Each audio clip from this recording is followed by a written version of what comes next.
And now, Green Wave fans, direct your attention to the center aisle of Memorial Field Grandstand. And join me as we welcome Junior Captain number 31, Pat Dwyer, Senior Captain number 52, C.J. Suarez, Senior Captain number 84, Pat Sadrozny, the Abington seniors and the rest of our Green Wave football team onto Memorial Field as they prepare to take the field this morning for the final time.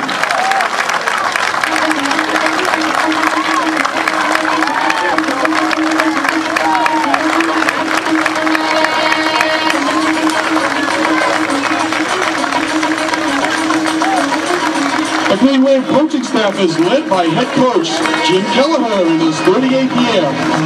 Offensive coordinator Ed Riley. Defensive coordinator Jim Daly. Good afternoon, ladies and gentlemen, and welcome to Abington Green Wave football, where today the Abington High School will play host to the Panthers of Whitman Hanson for the 101st edition of this Thanksgiving Day tradition. My name is Sean Riley. With me today is Kevin Whalen and about 3,000 guests here at Memorial Field. Kevin, great day, great weather here for Thanksgiving Day football. Not a cloud, well, a couple of clouds in the sky, no precipitation. It rained a lot yesterday, but a beautiful day today. Absolutely, one of the most beautiful days we've ever had on Thanksgiving Day today, Sean. You couldn't ask for better weather on Thanksgiving Day. Really, the temperatures are fairly warm here for considering the season, so looking for a great game. You know, obviously two really balanced football teams here. You know, Whitman Hanson's probably coming in, you know, as one of their stronger teams they've had in many, many years, since probably the Bob Bancroft era. So right. They're really going to have a good game here. You know, the Green Wave, of course, coming off a couple of tough losses. You know, all their losses really have been tough losses this year. So really looking forward to a great game between the Green Wave and the Panthers of Whitman Hanson. I tell you, I mean, the Green Wave coming into this game with a 6-4 overall record. The Panthers with a 7-3 overall record. Put them all to the side and on the sidelines, because this game means everything to these, especially the seniors out here. There are about 23 seniors on the Whitman Hanson Panther teams, and we got 10 very devoted seniors on the Green Wave team, and we're going to be introducing each one of them here in front of their crowd. As this will be the last time that many of these guys will strap on the shoulder pads and put the helmet on and represent their towns and their teams and their teammates. But it's just, you know, for those of you who haven't played organized football, you might understand some of the emotions of this game, the meaning of this game. Again, it doesn't matter what the records are. Both of these guys want to play their best for their last game. Absolutely. And, both these teams. As we see there, they're announcing the seniors there for Whitman Hanson. And this has always been, as last year, as everyone knows, was the 100th anniversary of this game. So this is the 101st. And, you know, we're looking forward to starting that next century, Sean, of this ball game. That's right. We just saw John Caleri, number 12, being introduced. He's their senior quarterback. You hear a lot of him today. 22, Sean Wilson. Nick Cesarano was just introduced as number 21. Before them were Anthony Villanueva and Zach Cochran. They do have several. They have about probably almost 20 kids, so they have a pretty fairly large senior class. Hank Moylan out there. Goes Ryan Henry. Of course, you know, the Whitman Hanson has, what, about 1,300 students? Yeah. So Abington's probably just around 500, but it's been a very competitive series over the last 10 years. It's Corey Asino and Corey Gilbert coming up next. Zach Johnson will follow for the seniors of Whitman Hanson. We got also on the north side of the end zone, which you'll see in just a few minutes, we got a few representatives from the 2001 and the 1981 Abington High School football teams, the former South Shore League championship teams. That was the fall of my senior year. A lot of my classmates are out there representing and encouraging the Green Wave today. Well, you know, Sean, the 30th anniversary? Wow. Yeah. You're getting old. Better, I like to say. Yeah.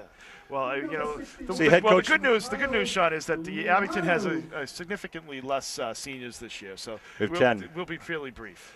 Meeting all the Whitman Hanson seniors is their head coach, Mike Driscoll. He is the cousin of one of my classmates and one of the captains of the 1981 team, Jude Driscoll, who's actually down there in the field for the Green Wave. Summer Street Driscolls. It just tells you, you know, a lot of friendships, a lot of families that cross the town lines here between Abington, Whitman, and Hanson.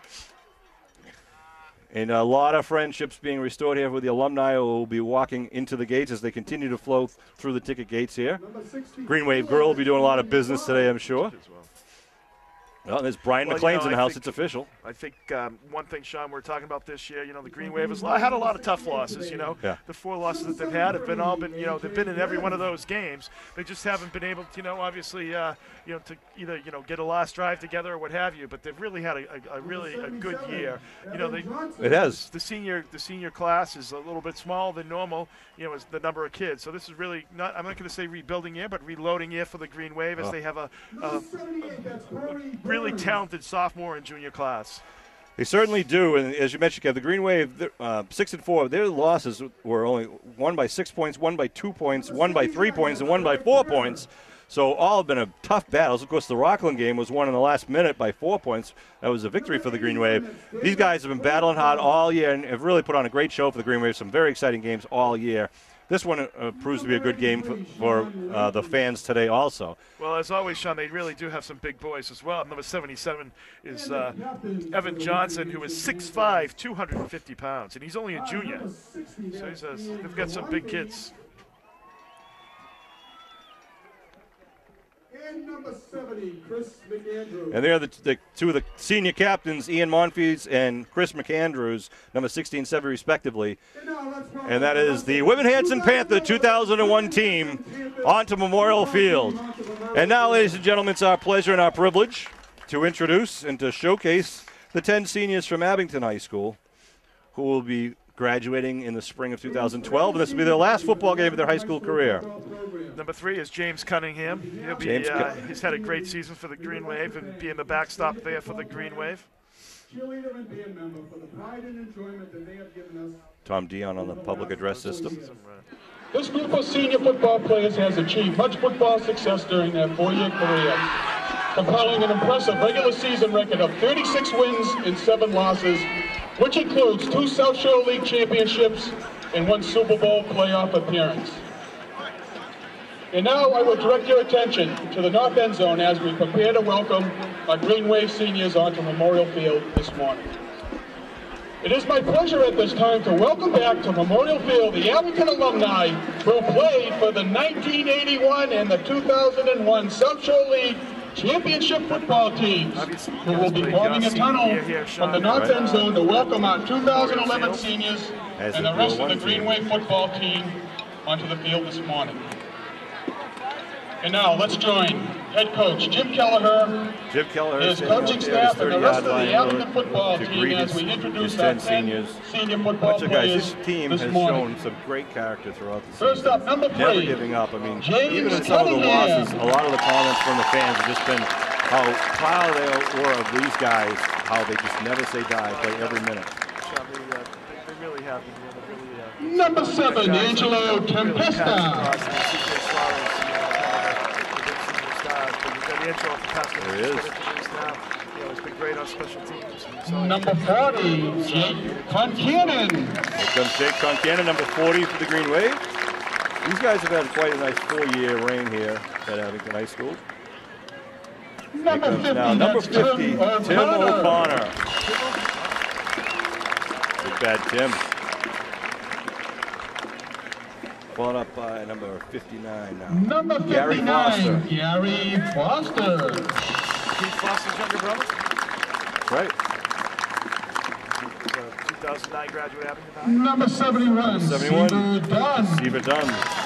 Really the last of the Dunn boys. The last of the Dunn family. That's Nice right. article in the paper about his older brother, one of his older brothers, Ronnie Dunn, at Duquesne University, doing a great job. Number Offensive 74, line. John Gauthier. That's right. He's had a great season. He's going to play in the Blue Gray game, and then we have just being announced there is John Gauthier. Here comes now And next number up is number 78, 78, Justin Canada. Followed by the guy who changes numbers every 2 or 3 games, but always has missed the consistency as far as the quality of play and the intensity. And the captains of the Doesn't take you 2011 long to see Green what Wave number team he's are wearing, number though. Number 52, 80. You can tell by the style of play. CJ Suarez. I'll tell you, this Well, kid's they're doing Suarez first. Suarez first just to mix us up there. Well, I had something else to say about CJ. Just the guy who you want to lead your team. Just a great kid, great player. And number Always in it. 84, And here comes number 84 today, Pat Zadrozny, who usually wears number 77. Sean, he's sometimes tougher than the 70. SATs, let me tell you. So there are 10 seniors for the 2001 team. 2011 Abington High School. And here come the rest of the 2011 Abington Green Wave football team. And ladies and gentlemen, it's going to be our pleasure for the coin toss ceremony to not only invite the team captains from Whitman Hanson and Abington High School, but also the captains from the 1981 and the 2001 team are going to join us at midfield. And a special guest, someone we're thrilled to have with us today, Nick Malafronte, has returned home from the Shepherd Rehabilitation Center down in Atlanta, Georgia, and he is going to be our honorary game captain for the coin toss ceremony to start off this Thanksgiving Day event. And you can see the crowd, the team gathering around Nick down at the midfield. And this is just sending butterflies through a lot of stomachs. Absolutely. They had a homecoming for Nick last Saturday up at the depot, and it was so well attended, and just couldn't be a nicer kid. And just, I'll tell you, his enthusiasm is just so contagious. It's just unbelievable. Just a great kid and a great family. Referee Mike Goldman will be microphone today, so we're going to try to listen to him. This is the 47th straight year that Mike Goldman has done the Abington game, the Abington Whitman Hanson game. From the 1981 Green Wave League Championship football team, Captains Eric Bourbon and Jude Driscoll. Well, Jude Driscoll from the 1981 team is going to be here representing the Green Wave, along with Bobby Lacerda and Bella Cabongo and Maddie Bryan, I believe, from the 2001 team. And, of course, Nick Malafronte graduated just, 2 years ago from Abington High School. He wearing number 41, which is Jack's number. That was his number as well before.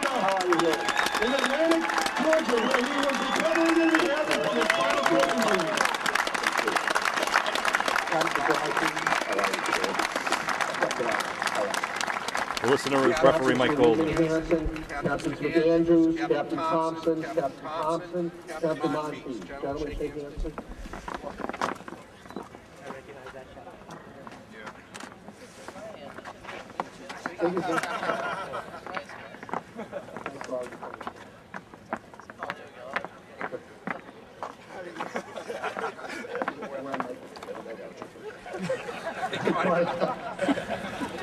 Gentlemen, captains, if you please take control of the line, take care of the cage and get your place. This is a heads, this is a tails. If I drop it, we do it again. Call loud enough for Mr. Gaffney. Heads was the call, it is a heads. You will receive which ball you pick from today. You should stand over here, please. With your hands, stand over here. With your hands to one pass, you will receive the double to the gift.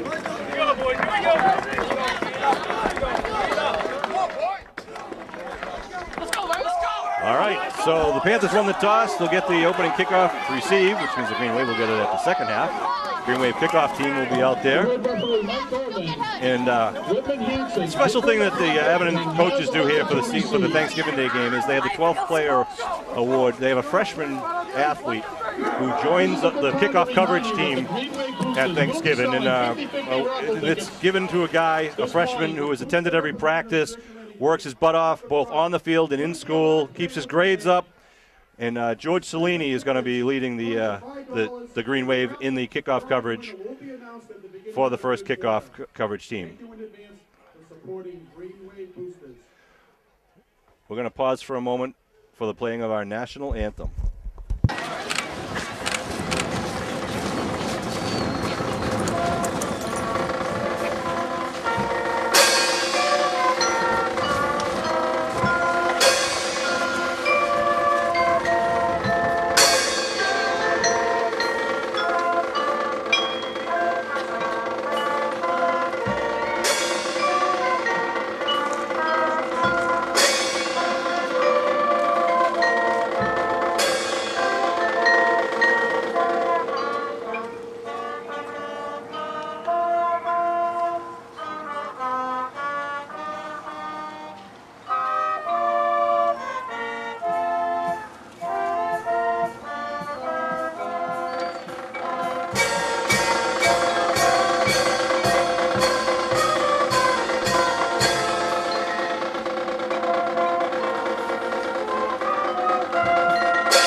back and getting ready for the 101st rendition of the Thanksgiving Day game. Crowd still coming into their seats here. The Green Wave will be kicking off. We're in their home green jerseys. Well, it's starting to fill in, Sean. As you know, probably a late night for many of these people last night, so it's starting to get a little crowded now. As we mentioned, Zadrozny's going to be wearing number 84 today, and Timmy Ferguson's going to be wearing number 57 today. Well, I think that's one of the things that, Pat Zadrozny, the senior captain, in his selfless act, moved from tight end really to tackle to stabilize the line. And, one thing that really did, Sean, it worked. It's unreal. Pat Zadrozny's done a great job and as tackle for the Green Wave this year. And you can see down there, number 75, George Cellini, who is our freshman representative, the 12th player on the kickoff coverage. You said freshman. I expected to see a little kid out there, Sean. He's a big boy. Big George.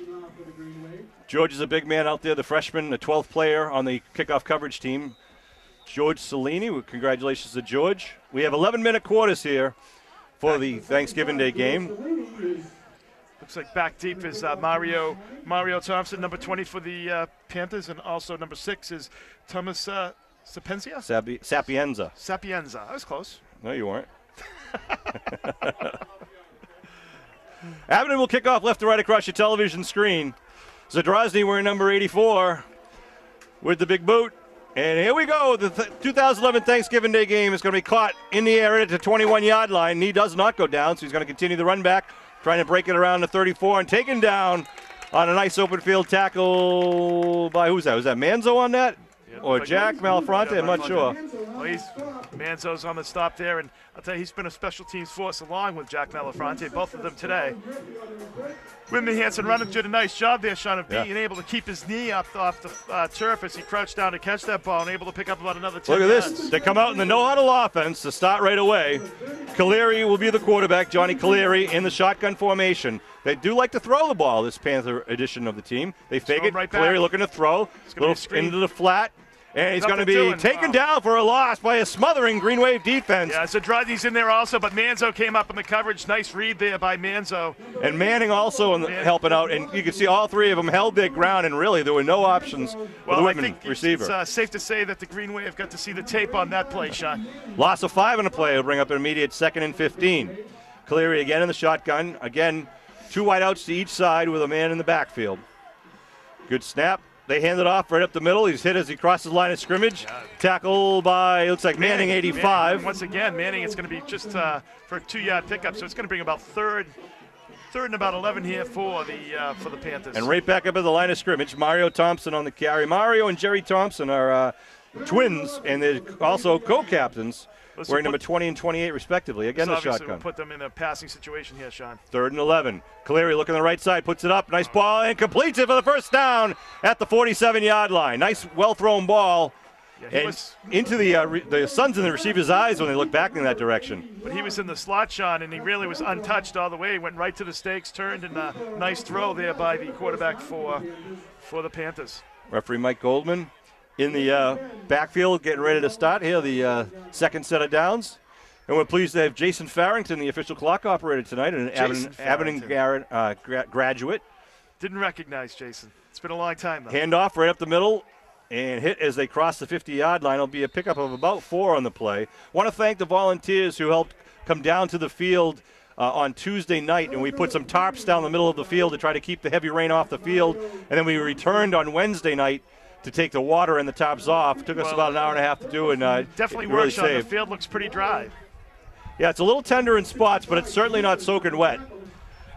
So here come the Panthers now, 2nd and about 6. Caleri, again, the quick pass to the flat on the right side, and he's hit immediately. That's a loss. Jeez, nice job by the Green Wave.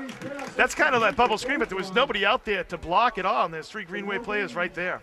Is that Manzo once again on that hit? It was Manzo coming up hard. Doing a good job. Now you got to watch as they set that up. Next time, it's the pump fake to that, and then they go to the deep man who's trying to go down the sideline. But we'll see how the Green Wave defense will react. Now they got trips right on the far side, one on the near side. Caleri back to pass, looking right, goes to the sideline and overthrows the intended receiver. Look, fall incomplete, and it'll bring up, excuse me, a 4th down.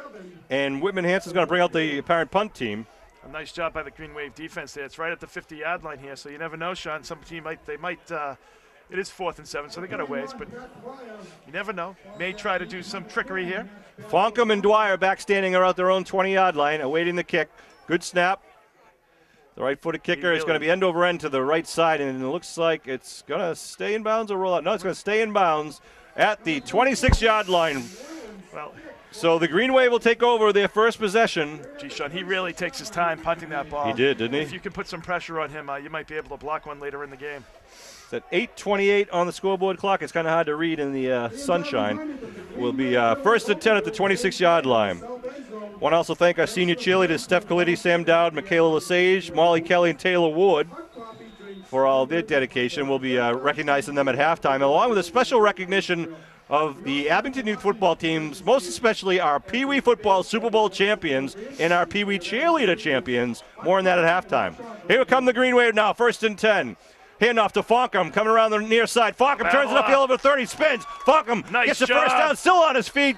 Got enough of the first down as he brought it over the 37-yard line. They'll move the stakes on the first play. I'll tell you, Sean, if I ever need an organ transplant, I want Babel of Fonkum carrying the cooler. That's right, Kevin. He is a man that he's just been amazing us all year. He started off with that Archbishop Williams game with 5 touchdowns in one game. He's run back kickoffs. He's run back punt returns. I mean, and he's coming back next year. He is not a big kid, but I'll tell you, he is one tough running back, and he holds on to the ball. Mike Walsh out wide to the near side of the field. Dwyer and Jack Malafronte in the backfield for the Green Wave.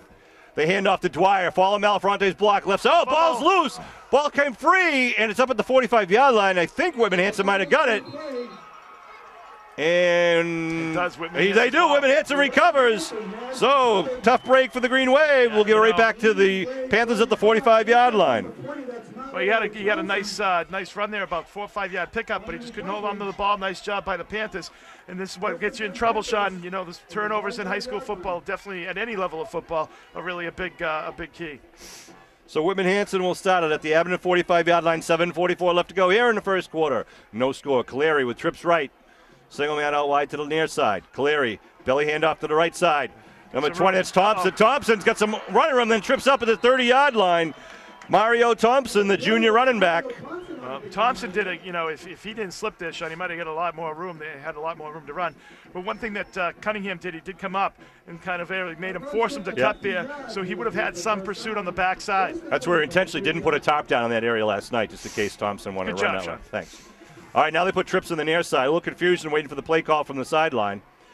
Now Caleri sets his troops on the 30, first and 10. Caleri back to pass, looking across the middle. Steps up now, getting some pressure, trying to turn the corners. Zadrozny with him. It looks like he got CJ. drilled by CJ Suarez. CJ just put him outside, off the sideline, in the air. He really did. Wow. That's what CJ's been doing all year. Clean, hard, legal hits. Most of the time. Yeah, that's right. Last game there was one. But CJ, we're going to miss. He's going to really miss him. He's been like a 4-year starter. Both of those guys. Zadrozny and CJ. Football, he's just been a great player. Second and 10 at the 30. Caleri hands it off now, trying to sweep around the near side of the field. Walsh holding the block, makes him turn in, and he'll pick up about 4 in the play. It'll be third down for the Panthers. Yeah, you got to get off. If you're Walsh there on that edge, you really got to get off. You got to get off that block. You know, you can't. I know he was holding him on the inside, but they're not going to call that when they're holding on the inside like that. 3rd and 5, the ball mocked to the 25-yard line. Coach Driscoll and company on the far side, signaling in the plays to John Caleri, the senior quarterback, wearing number 12. He's got the plays typed out on his armband. That's why he's looking down to his forearm. They call the number of the play, and he looks down, and he'll know the pass route. Looking to throw. A quick little slant. Nice job nice by job. the Green Wave, though. Gosh, that was 36, I believe it was. Isn't that our defensive specialist, John Plant? John Plant with a tackle. What a great play. He was all over that shot right away. A 1-yard pickup. Fourth down. 4th and 4 at the really 24. Nice read by Plant. But they're definitely going to obviously go in here when they're at the 24-yard line. Here they go. The Panthers take the set. 2 wideouts to each side now. 4th and 4. The handoff up the middle of Thompson. Thompson's going to be stopped. He's going to be stopped short. And there the Green Wave defense holds at the 22-yard line. Wow, nice job by the defense. Big play by Plant there, being able to stop him at the line of scrimmage there on 3rd down, creating the 4th and 4 there. So nice job by the Green Wave D. So the Green Wave again stops the second possession of the Panthers, and the Green Wave offense will come back out in the field, starting out this time at their own 22-yard line. Their first possession started at the 26, but was abruptly ended with a fumble. Let's see if we can put something together and move it down to the Absolutely, Sean. southern That's side. what you want to try to do. Get a little bit of a rhythm here, take some time off the clock, give your defense some rest. But also, you want to. They're playing the field position game right now. When they get the ball at the 45-yard line, give them a short field. It's going to be in your end zone, in your end of the field a lot. Brandon Colley on the quarterback, pitches near side to Kilmaine. Matt Kilmaine turns it up. Kilmaine falls, drops the ball once again, but it goes out of bounds. Right. So the Green Wave will retain possession. Wow. Interesting. 2 fumbles in 3 plays. Wonder what that's just coincidence, or if we're saying it's giving chilling. Him a 4-yard pickup on that. Wow. 4 or 5, maybe 5. Wow. So less than that. 4-yard pickup up to the 26-yard line. I don't know. It looked better. It looked a little better than that. Yeah. So. 2nd and 6 for Abington. Wow. 2nd and 6 at the 26-yard line. Chris Nagel and Tom Dion up here in the press booth doing the public address announcing, as they do so well. Well, of course, they get paid for it. Nobody else up here gets paid except for Dion. First thing is, they have to pay him because he's such high quality. Well, Babel's in the backfield with Jack Nagel Malafronte. doesn't get paid. I'm going to look for the little quick hitter there to Jack Malafronte right here, Sean. Let's see it happen. A little jack attack. That's what it is. Jack attack right up the middle over the 30, the 35, first down and more. The big number 41. He makes it look so easy, Kevin. He does. He does that little quick hitter. It's been a staple for the Green Wave for so many years, and it's been a nice 10-yard pickup many times this year. And Jack Malafronte executes it to perfection. Nice job on the offensive line there doing that blocking, and that's that's Paraxis up front along with C.J. Suarez right over there that hole. 1st and 10 at the 39-yard line. Colley looking over the defense. Again, has Malafronte in the backfield. Fakes. Now gives Kilmaine trying to turn the corner. Spins away from a man. Then gets stood up at about the 39-yard line. No gain on that one. Want to wish a happy and healthy Thanksgiving. By the time you see this game, of course, it'll be a couple of days after, or about a week after Thanksgiving. I hope everyone had a healthy and happy Thanksgiving. It's always great to see the family and alumni coming back to Abington High School. No, it isn't. It's a great tradition, great holiday, and looking forward to seeing the family. Little Nerf ball is out on the field. Yep. Timeout being called. They're clearing the representative of the Mites to move off the field. There's an errant Nerf ball onto the field. So we got 4:39 here remaining in the first quarter here, Sean. So 2nd and 10 for the Green Wave. Might be a passing situation. See the first pass of the day from Brandon Colley. Sean Riley and Kevin Whalen bringing this Abington Greenway football action. This is the 101st Thanksgiving Day game. Our probably 16th or 17th, who knows. I formation with Fonkum, the deep man behind Malafronte. They give the Fonkum left side. Fonkum kicks it outside, gets tangled up. Now keep pushing it, and he'll pick up about 5 on the play. Gets it up to the 44. That's a nice run there. I mean, he had guys draped all over him the whole way, but he was able to still pick up 5 yards, make it a makeable 3rd and 5 situation here for the Green Wave. Babel had the big 85-yard kickoff return last game against Cohasset. That was a special run. Oh. He's a kid, I'll tell you. He's got the jets. He can turn it on. He's got 13 touchdowns on the year, 2 punt returns, an 82-yard punt return, an 88-yard punt return, and he has thrown a touchdown pass. Here we go. Usually on Thanksgiving, you see all the razzle-dazzle plays as well, Sean. Manzo out wide to the far side of the field. That's Fonkum in motion. Looking to throw is Colley. Colley rolling, got some pressure, puts a man down behind him. Now he's Dwight. Oh, what a nice interception, but he might be out of bounds. They say he's kept his feet in bounds. A one-handed grab by number 27, Ryan Henry. As Dwyer slipped in the mud, and Henry was uncontested on the ball at the 37, I should say. So the Panthers will take the ball over. Yeah. What a nice grab by Henry. It was a nice grab. Colley really had nothing. He let the ball go, and his man wasn't able to kind of challenge for the ball. So it was really just up there for grabs at that point. Oh, bad snap. Kaleri picks it up and gets smothered. Well, I'll tell you, Manning, it's number 82 for the Green Wave is in on that tackle, but Dwyer, number 31, was really the one who made it happen. He took the hole away from the inside that he was able to go up and really made. Quinlan and Dwyer Quinlan, number 82, did a nice job, though. Dwyer and Quinlan, number 82. Quinlan's a big boy wearing number 82, and he fills out that shirt well. Three men wide to the far side. Kaleri, 2nd and long, looking to throw. It's a swing pass. Yep, swing to the backfield. Nothing doing. Who gets it? Drosny. And number 22, Manzo just drilled him right there. Nice job Suarez. by Manzo. Wow. I tell you, Pat Zadrozny, I don't know how you could say, put him at tight end, put him at tackle, put him at DN, wherever you want him. He's all world, Sean. He's unreal. Pat Zadrozny, one of our 10 seniors who are playing his last game here today. He's kicking, he's bringing the water out. That's right. At timeouts, he just does it all. He probably paints the lines a couple days before the game. He does it all. All right, 3rd and long. 3rd and about 20. Looking to throw, going deep down the middle of the field. It's going to be overthrown. And Steve Dunn had a nice shot at Caleri in the backfield. It'll be 4th and long now, and the punt team will come back out. So the Green Wave defense has done their job every time they've been called. After seeing that first punt, I really think you put pressure. You have them down at about the 26-yard line here. If you can block this, you're going to have a great field position. Also, though, if you do that, though, you're going to take away from the return, and you have Babel Fonkum, who's had about 3 or 4 returns this year. Here we go. Now, Dwyer and Fonkum back, standing at their own 45. The kick goes Fonkum's way. He calls the fair catch right at the 49-yard line.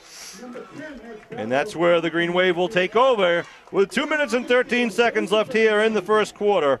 0-0 the score as both teams are kind of playing between the 30-yard lines here. Right. Well, it's only about, a 20-yard kick, 25-yard kick.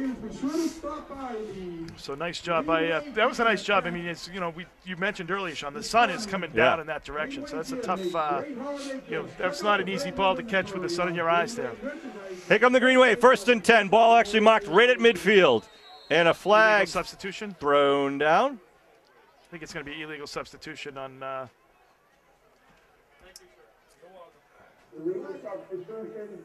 12 men on the field for the defense, 5-yard penalty, still first down. Thank you very much. Well, it always makes it a little easier when you only have 5 to get a first down, Sean, for the Green Wave, and that's the situation here. So. And it's a penalty because it's always easier when you play with 12. And Whitman Hanson at 12 on the field.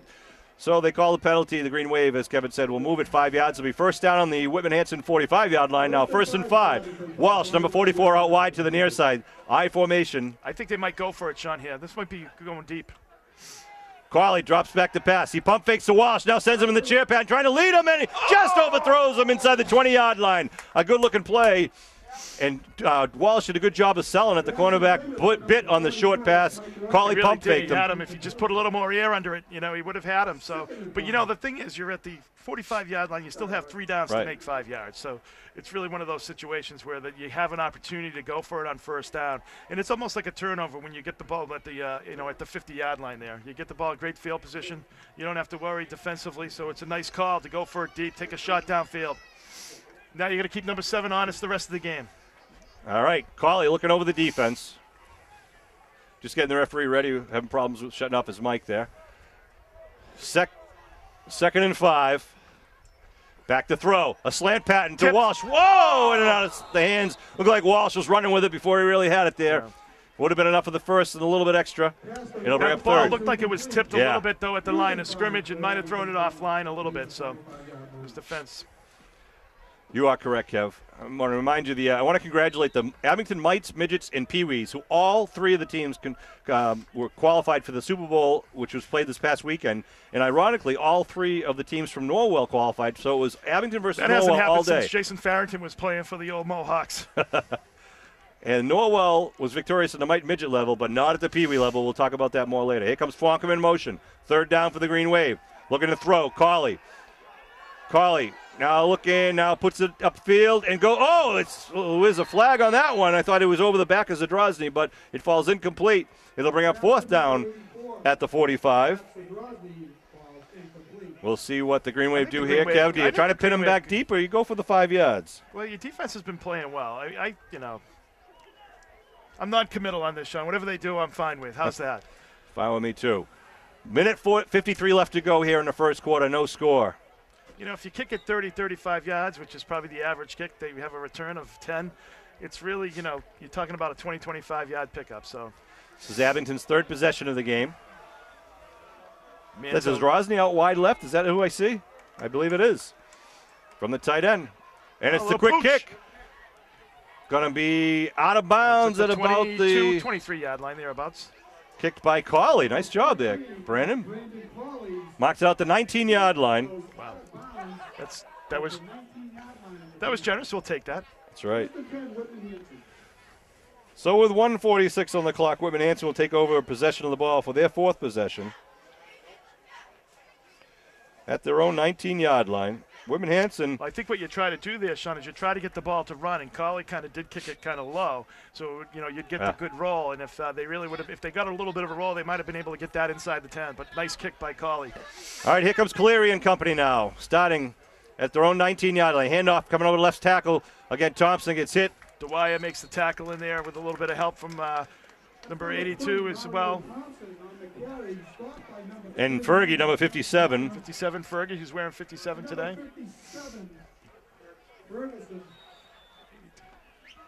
And Quinlan, number 82. Quinlan, number 82. I don't know why. 2nd down and 5.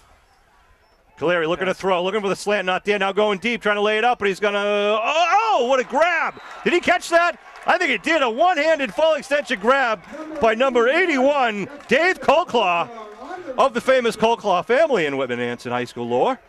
What a great grab by Colclaw. Just extended one arm and made the completion just over midfield at about the 47.5-yard line, 1st and 10. Again, the no-huddle offense. Even if he didn't hold on to it, Sean, you got to give it to him. That was a great catch. That's right.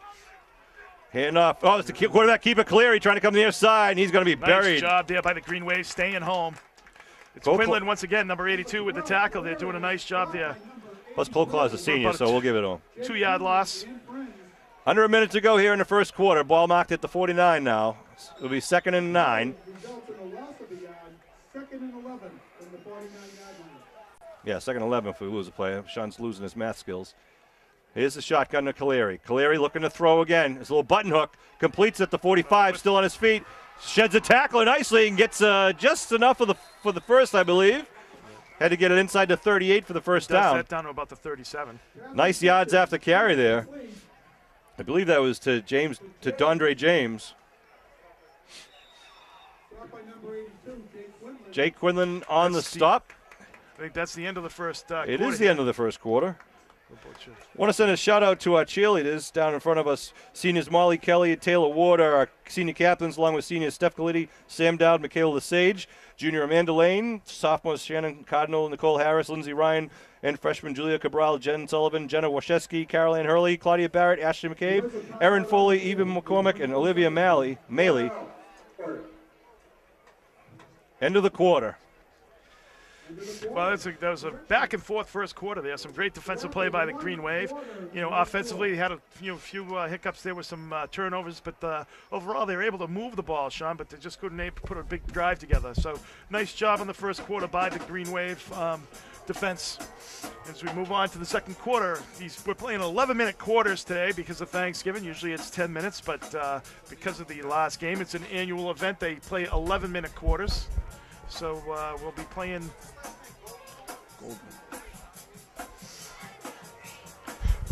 So Green Wave will be defending the south end zone as the Panthers take over. Be 11 minutes on the scoreboard clock. Want to thank again our sponsors all year: the Connor Deli on Route 123, Morello's Country Kitchen, Lorena's, the corner of Railroad Street and North Avenue, and Lorena's Hair Salon, hair styling, home of the Green Wave, official haircut of the Green Wave. Here come the Panthers now. 1st and 10 at the 38-yard line or so. They hand off again to Thompson up the middle, scoots through to the line of scrimmage after picking up about 5. It looked like that was Plant coming in. That was Manning, 85, it looked like, making that tackle for the Green Wave. Picks up about. Getting right back to the line of scrimmage. 5. Picked up 5 there. Here they come, 2nd and down. Hand off again to Thompson. Doing there this time. Stopped and pushed back right by at the CJ. line of scrimmage. Nice job by CJ. He's just having a monster game, and Manning is in on there to help as well. So nice job by the Green Wave. Bringing up a 3rd and probably a long 4 here for the Panthers, Sean. They bring number 79, John April, into the game. Seaver Dunn will take a break. Seaver, one of the 10 seniors for the Green Wave. 3rd and 5. Ball marked at about the 32.5-yard line. Cleary gets the snap, looking to throw, look at the near side, puts it up, going to the corner sideline, and it's, and out of the hands of the intended receiver. Manzo had his back turned, but luckily it fell incomplete. Manzo was right on his man. He was right Tight there. coverage. He did turn his head at the last second, so.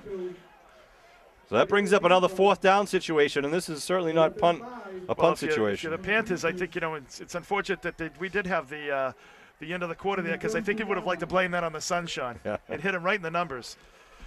4th and 5 at the 32. Caleri with 3 men on the far side, 1 man on the near side. And he's looking far side. Now goes to the slant, connects inside the 25, and the big tight end down to about the 17-yard line.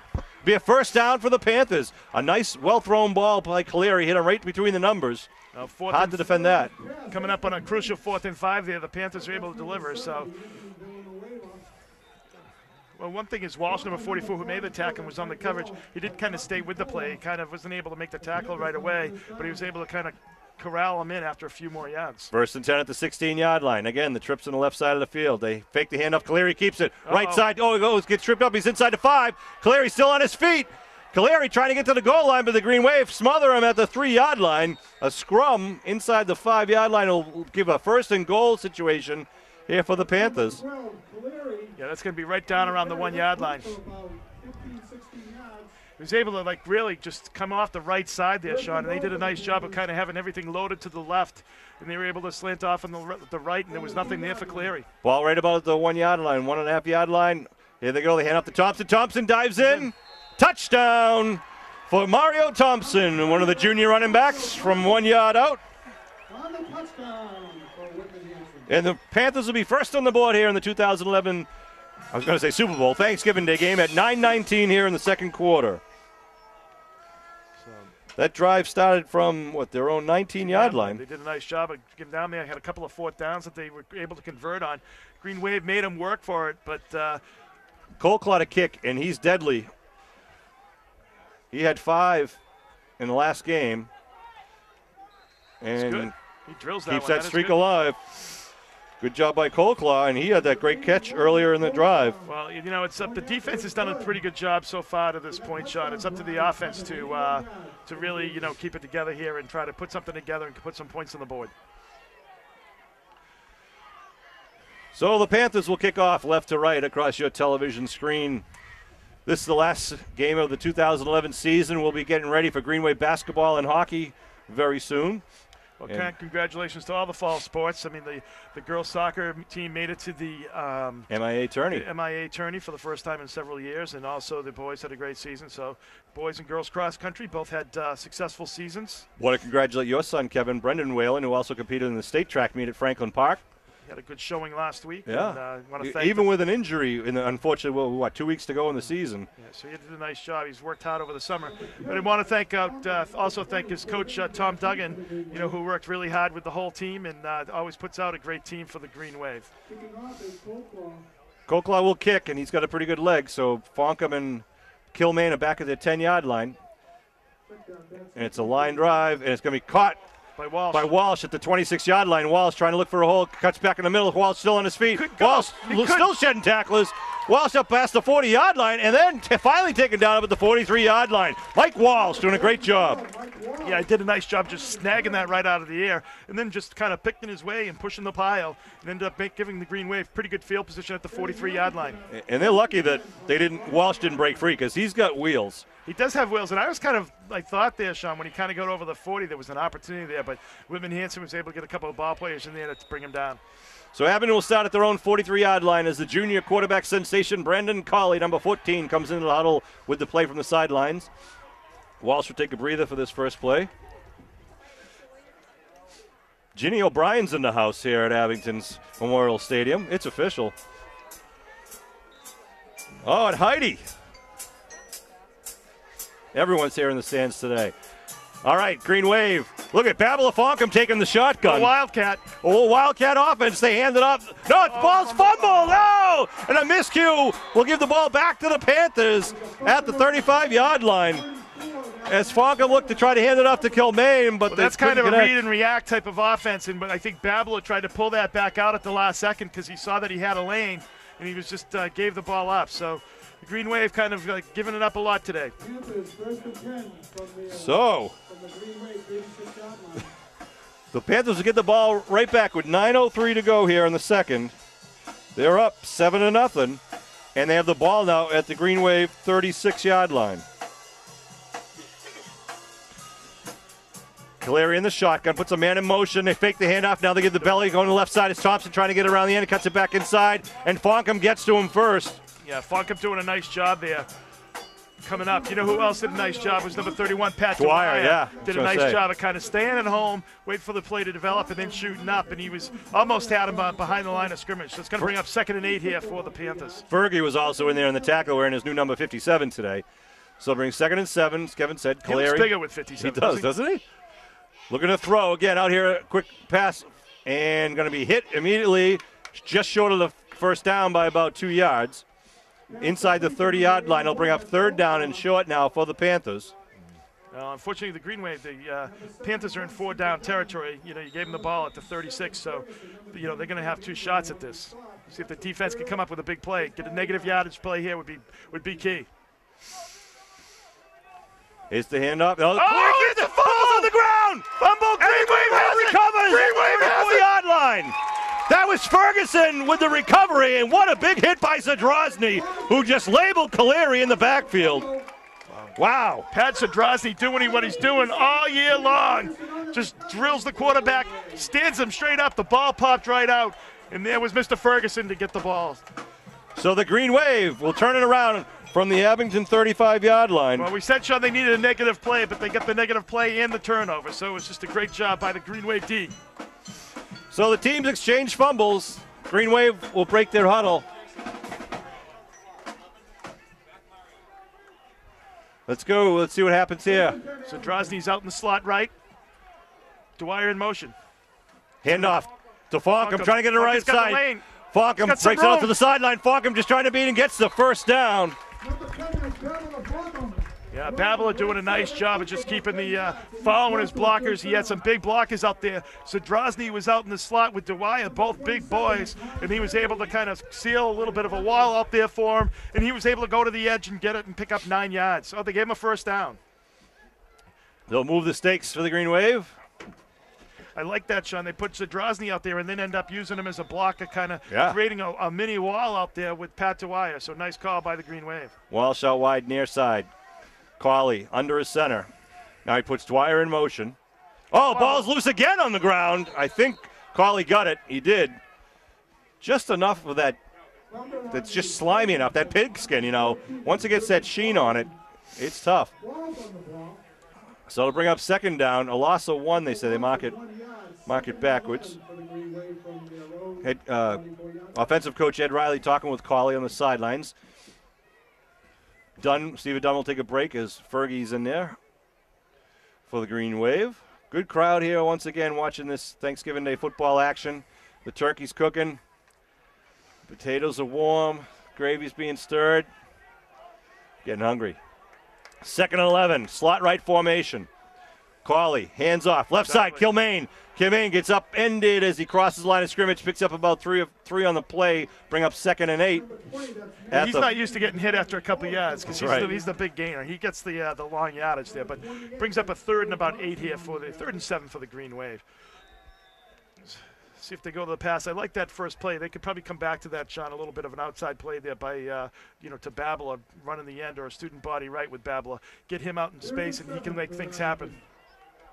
Braxlis breaks the huddle, comes out over the ball. We haven't seen a screenplay either today, so that might be a good play with its 3rd down, 3rd and long here. And the screenplay might be something that would work as well. Babala out wide near side, Walsh out far side. They fake it to Babala, they fake it to Walsh. Now they're looking at middle screen to Zadrozny. Oh, he gets tripped up just after he gets it over the 50-yard line. He'll be short of the first, but picked up a few extra yards there up to where they mark him, the 49-yard line. It'll be 4th and 4. Green Wave right up on the line of scrimmage.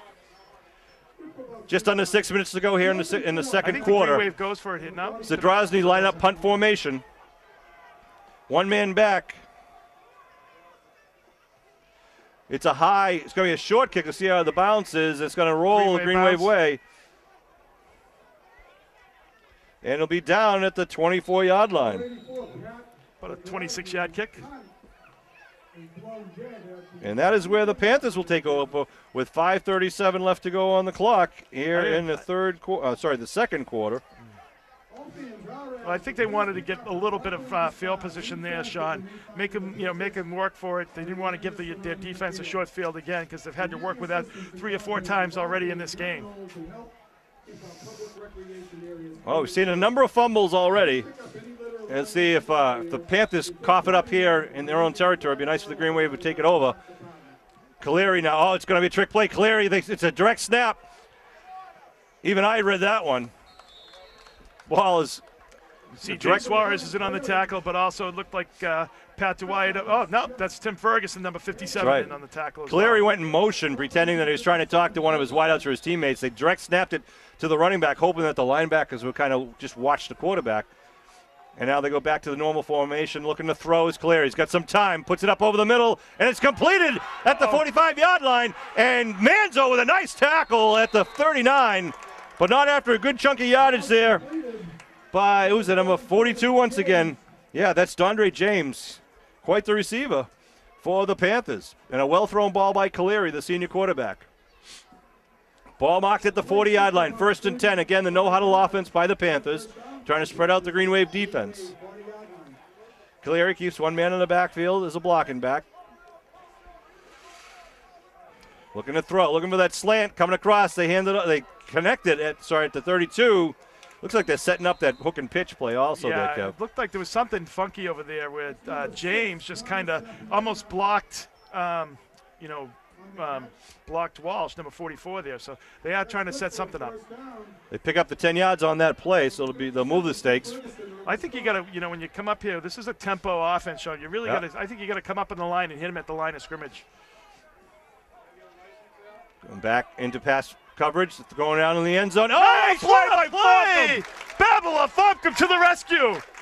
What an athletic play there. Wow. Intended receiver was Tom Sapienza, but Babala Funkum just get up there and knock that ball away.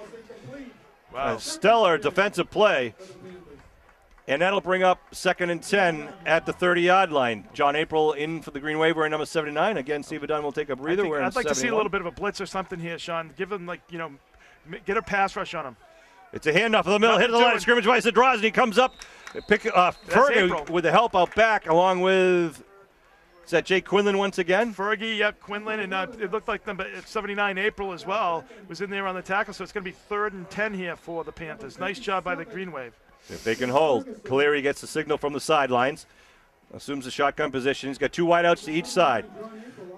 3rd and about 9 here, just inside the 30. Looking to throw, looking near side.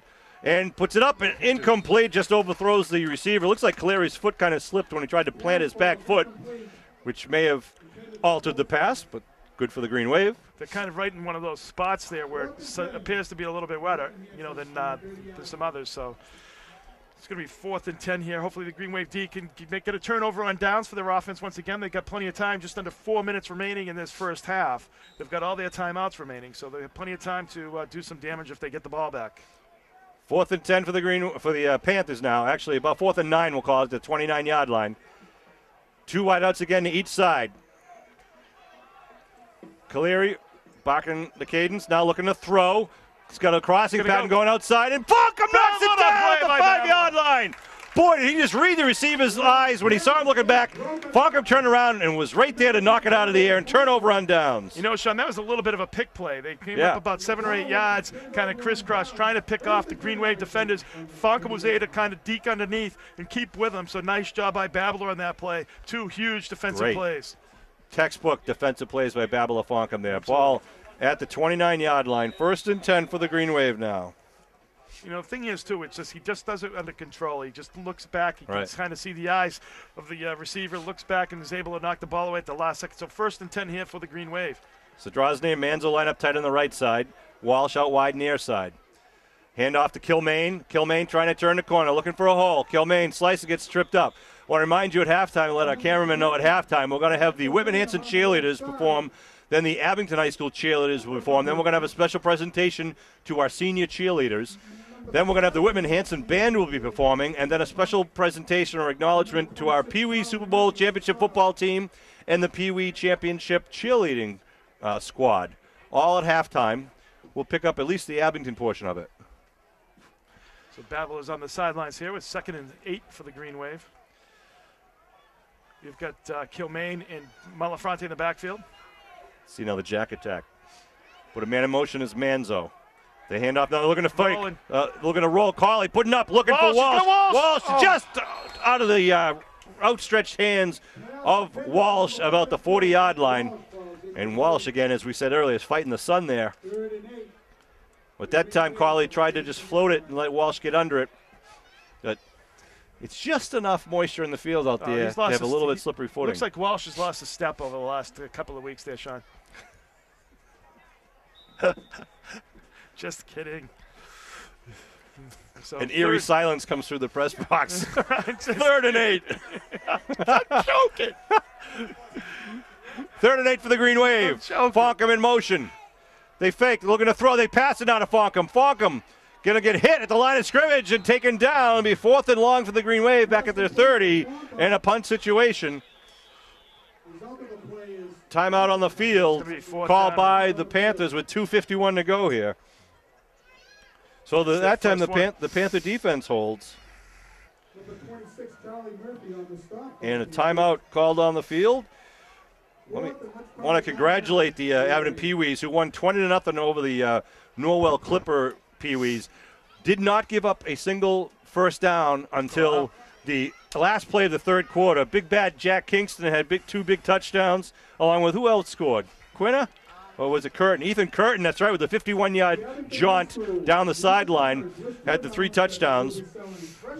Steve Glavin, Chris Campbell, Kyle Rogers, Nolan Barrett, Brian Cashman, Jack McGuire, Nicholas Vaness, Kyle Hoey, Tommy Testian, Christian Labossiere, Gabe Robeson, Jack Kingston, Danny D'Ambrosio, Zachary Royal, Ethan Curtin, John Quinn, Christopher Tassoni, Jake Rosetta, Justin Kelleher, Robbie McAlpine, Max Keenan, Jason Watson, Robert Barbuto, Cameron Smith, Billy Ward, Joe Maley, Garrett Porter, Sean Bartlett, Trevor Stapleton, Michael Brumstein, Patrick Brooks, Jake Wilkinson, Michael Mann, Dylan Magaruru, Matthew Taylor, and Jack Derbies. Those are your Pee-wee Super Bowl champions. Congratulations to all. Great job. And thanks Congratulations to the coaching staff as well.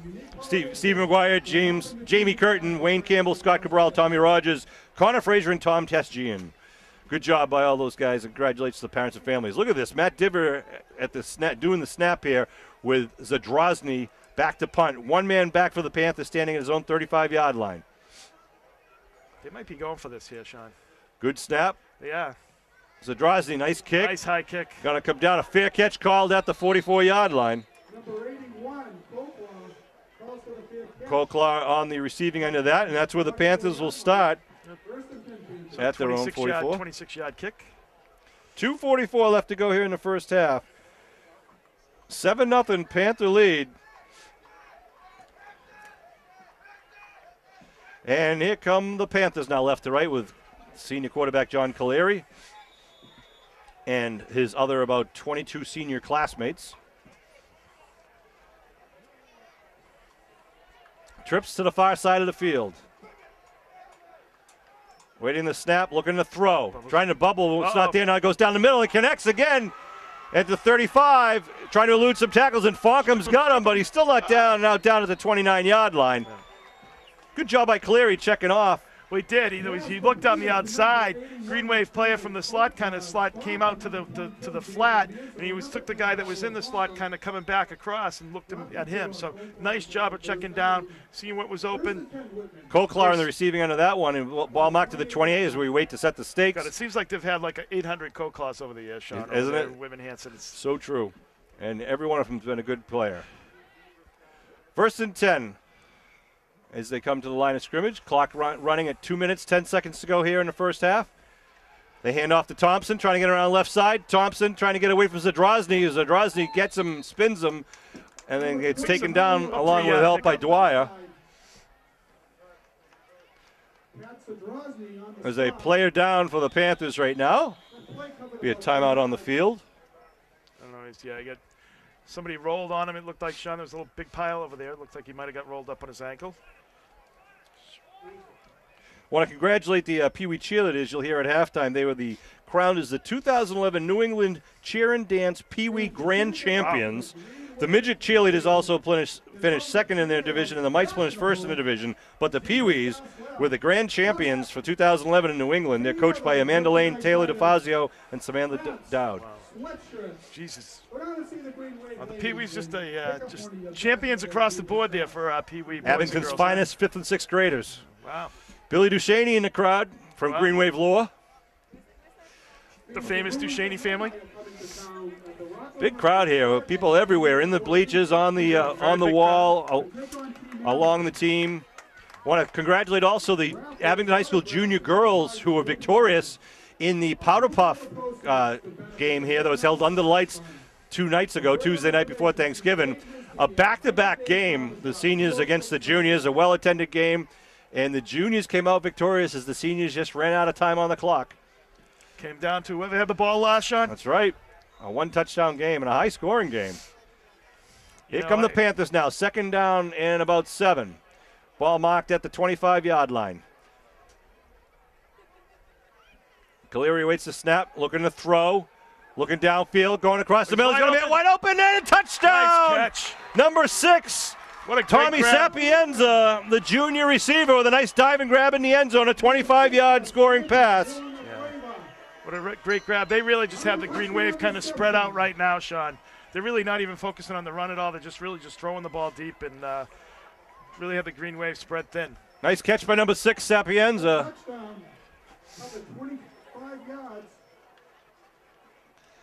And they'll go for the point after conversion attempt by the field goal by Colclaw. Going to be held by number 42, Dondre James. Blocked. Jeez. That was Manzo in on that, Manzo and it is on good. Jeez, he almost had that. 14-0. Panthers take the lead here. Well, the Green Wave have a minute 35 to do something offensively. The good news is if they do, Sean, they also get the ball back in the second half. So that's right. You know, the first one's in the second half. So if they can, you know, they have all their timeouts remaining here. They can, you know, maybe they have plenty of time. Hey, I'm impressed with be patient. I'm impressed with Johnny Caleri, how he really does a good job of reading the defense, looking for the open receiver, checking through his available options, and throws a good ball. Well, I think the thing is, Sean, what you got to do defensively now is you got to put a little more pressure on him. So you got to be blitzing somebody, you know, we're doing some type of scheme to get a little pressure on the quarterback so he's rushing, so he doesn't have his feet set and can't sit back there and check down. You know, you give him 4 or 5 seconds, any quarterback is with a decent arm is going to be able to, you know, be successful. Want to send again a shout out and a thanks to all of our senior football players for the Abington Green Wave: James Cunningham, Angela Tempesta, Jake Concannon, Tim O'Connor, Gary Foster, Stephen Dunn, John Gothia, Justin Canada, Pat Zadrozny, and C.J. Suarez. This will be their last game wearing the green and white. Ball's going to roll inside the 5 for Fonkum. Fonkum picks it up at the 1-yard line. Fonkum, with not a lot of help down there now, the ball rolled down. He's going to get taken down at the 7-yard line. Yeah, that ball just kind of scooted a little bit right. And the Green Wave will take over here. 1:24 on the clock. Well, things just have not gone well for the Green Wave offensively here, Sean, today. I mean, it's just one of those things. They just haven't had a good game. But they got plenty of time, like I said, 1:24 remaining on the clock here. Their timeouts. Green Wave band stoking up a little crazy train. Gotta like that, Sean. Here come the Green Wave with Nick Lee out over the ball at the center position. Crawley looking over his offense and their defense. Fonkum in motion. They pitch to Fonkum. Student body right. Fonkum turns the corner. He's up and stopped at about the 16-yard line, maybe about a yard short of the first down. Timeout called on the field. A 20-second timeout for the Green Wave with 1:11 on the clock. Abington High School football, the 2011 season. Now, they've had a great season. These guys should be very proud. They've represented the Green Wave very well all season long, Sean. Done a nice job, and you know, like we said, they're a very young team, so we're really looking forward to, you know, as much as we enjoyed this year, we're looking forward to next year as well. Oh, I tell you, there's so many great players coming back.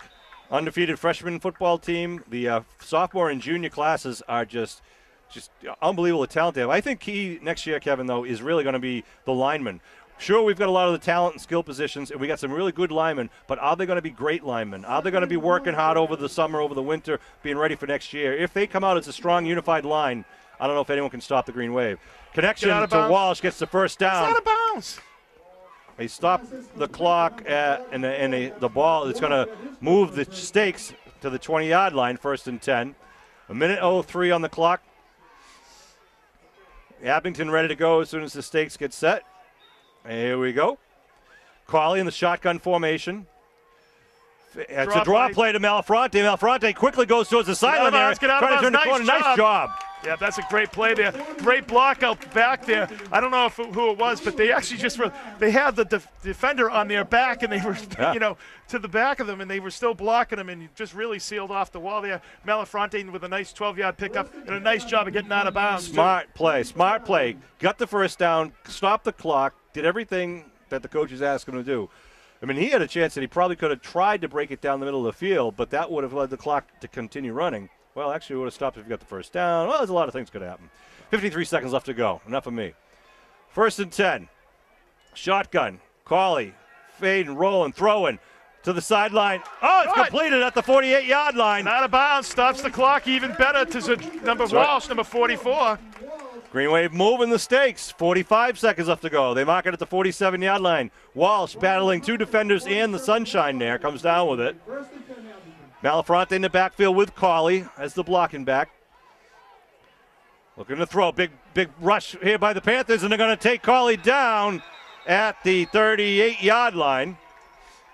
Looked like they had a little blitz going on there in the interior. They're really bringing everybody in, and I don't think the Green Wave really had any routes that were underneath, Sean, and that's what you kind of need. Timeout called by the Green Wave. Will stop the clock. Kel wants to talk to Mike Goldman, the referee. 34 seconds on the clock. Look at the crowd here today, sports fans. This is Thanksgiving football at its best. Just the tradition. It's all about family, all about friendship, all about turkey. So nice job there. From 5 to 8:30 and Sunday, December 11th from 12 to 4. Sean Riley. When you do that, Sean, you got to have somebody like, the wide receivers, got to know that they see the blitz coming. Yeah. They have to kind of maybe come back to him. Let Cawley get rid of it quick. Give somebody somebody to throw to. Everyone was way downfield, and you got to turn and look. You got to see that blitz coming, kind of break off your route, give them an alternative to throw to. 2nd and 17. Fonk him out wide to the near side. Walsh going to go out wide to the far side. I formation behind Cawley. Cawley fakes the handoff. Looking down the middle, throws it. Oh, and out of the hands is Zadrozny, the big man. You don't see that happen very often. That's because he's been playing tackle. But he is a quality football player. I want to thank sincerely, he had a great again, catch earlier, so nice job. Bill Davis and Norm Casely, who do the camera work for all these games, and they do a great job every game. And you sports fans that don't watch these games, you know it. You watch it. It's all Bill Davis and Norm Casely. Kevin and I have fun up here, joshing with each other, but those guys do all the dirty work. They absolutely do. I mean, they spend the time and the hours, and Bill and Norm are just like wonderful guys, and really just been doing this for so many years now, and the quality is just incredible. When you see other towns, it's just not the same quality. They haven't been doing it as long as us, but they've been doing it better than us, I think. That's probably true. 3rd down and long for the Green Wave. Another blitz. Cawley steps up, throws, looking down the middle again for Zadrozny. Just tipped away. Yeah, just knocked away in the last second. Good defense there in the interior of the secondary by the Panthers. They'll bring up 4th down at the 40-yard line. 24 seconds to go. Now the Green Wave try to go for it. They got to get a first down. They'll have to get it inside of 43 or just punt it away. We'll see what they do. They started at their own 47-yard line. I think that's the smart thing to do. Cawley's up the up man, so you never know. Zadrozny, kick, nice end-over-end kick. Good kick. Going to take a Green Wave bounce inside the 25. Clock keeps rolling, and the ball rolls down to the 19-yard line. The reason why that's a good play is because if the chances, if you don't get it, you're going to give them three shots at it. They've got a couple of timeouts, so they're going to get three full shots at the end zone. Going to give them really good field position. So that's one reason. The other reason is the chances of you scoring in 24 seconds is pretty nil. So what you don't want to do, although we saw it down at Mashpee, but I think what you want to see, Sean, is you want to see, them coming out in the second half. They had a little bit of momentum there when they were playing a little bit of the hurry up, and I think that's what you want to see in the second half. So the Panthers have the ball now with 12 seconds. The sun in Caleri's face. Remember, this is a 10 o'clock morning start. And they hand it off to Thompson. Mario Top's trying to get around and block in the back at the 20-yard line. Line of scrimmage. That's all right, though. And run out of bounds. There's the flag. Yeah. So they'll call that. Even Dick Nickley saw that penalty.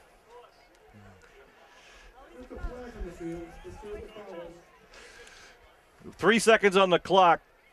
It'll give the Panthers one more shot at it, but after they sort out the penalty I think they'll outage. take a knee after this, Sean. I mean, you got.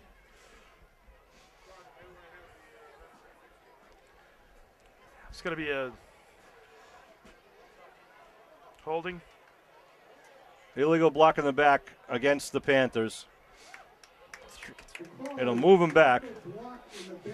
14-yard line is where the ball will be marked now. And it'll be 3 seconds to go. Let's see, Kev. Do they just nail it down and go to the locker room, or do they try to go for the gusto? I think you nail it down. I mean, the Green Wave's probably going to be back there. The chance of you scoring. Or you watch for that hook and pitch that we thought they were trying to set up earlier. I don't think do anything like that. All right, Kev. Here they go. They line up with the wideouts to each side. Nope, they're not. They're going to be going for it. And they kneel it down. Okay. So that'll be the end of the first half with the Panthers up 14-0, but the Green Wave will receiving the kick. Kevin and I are going to take a break. We'll switch to the camera microphone for the halftime festivities as we'll watch the Abington High School cheerleaders and a special presentation and acknowledgement of our Pee Wee Super Bowl champions. We'll be back for more second half action.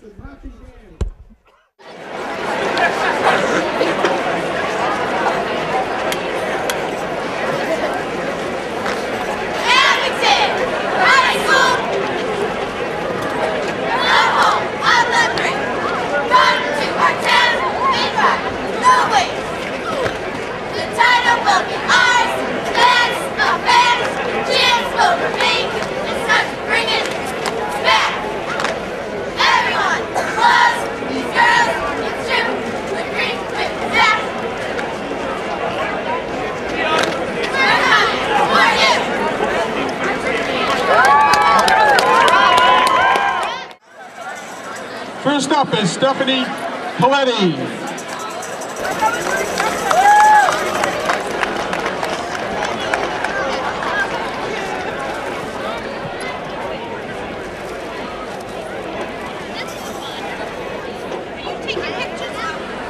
Video.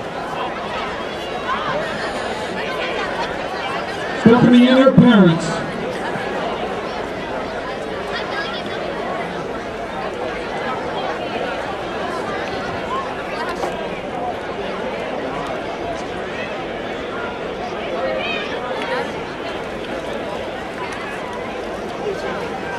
Our next senior cheerleader is Samantha Dowd.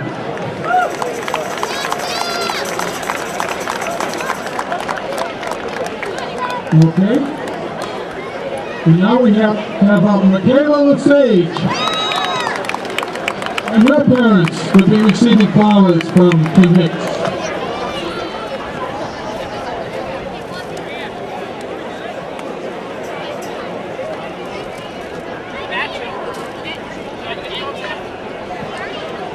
And our captains, senior Molly Kelly.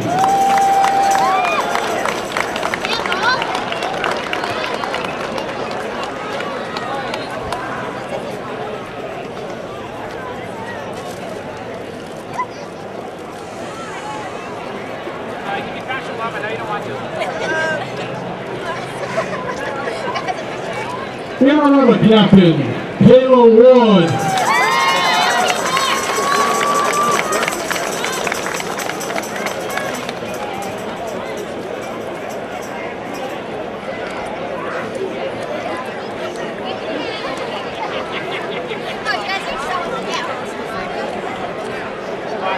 Let's have a nice round of applause for our senior cheerleaders. Great job, ladies.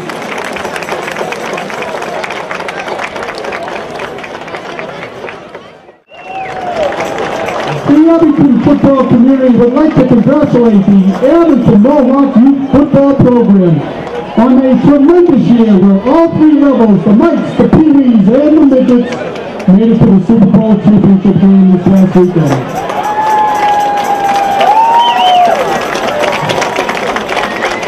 Our 8- and 9-year-old Mike team lost in a hard-fought contest to Norwell by a score of 14-6.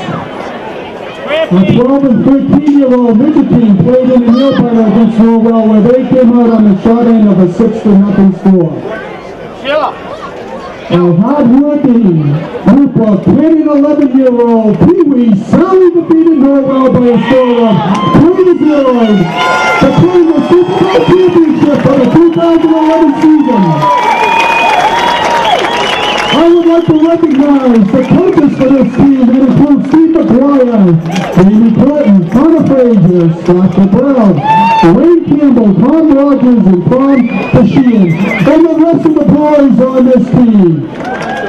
Please join me in a big round of applause for our hometown kids as these Pee-wee players coaches raise the championship trophy.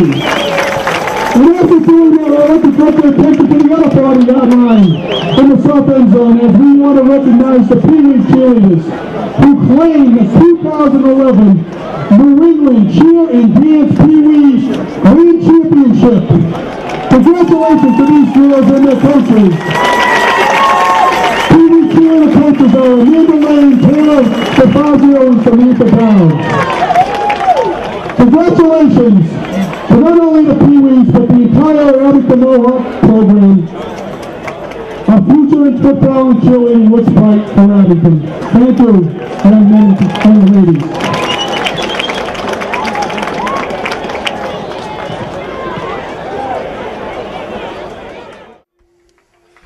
All right, we're back, ready for second half action with 22 minutes left in this 2011 season.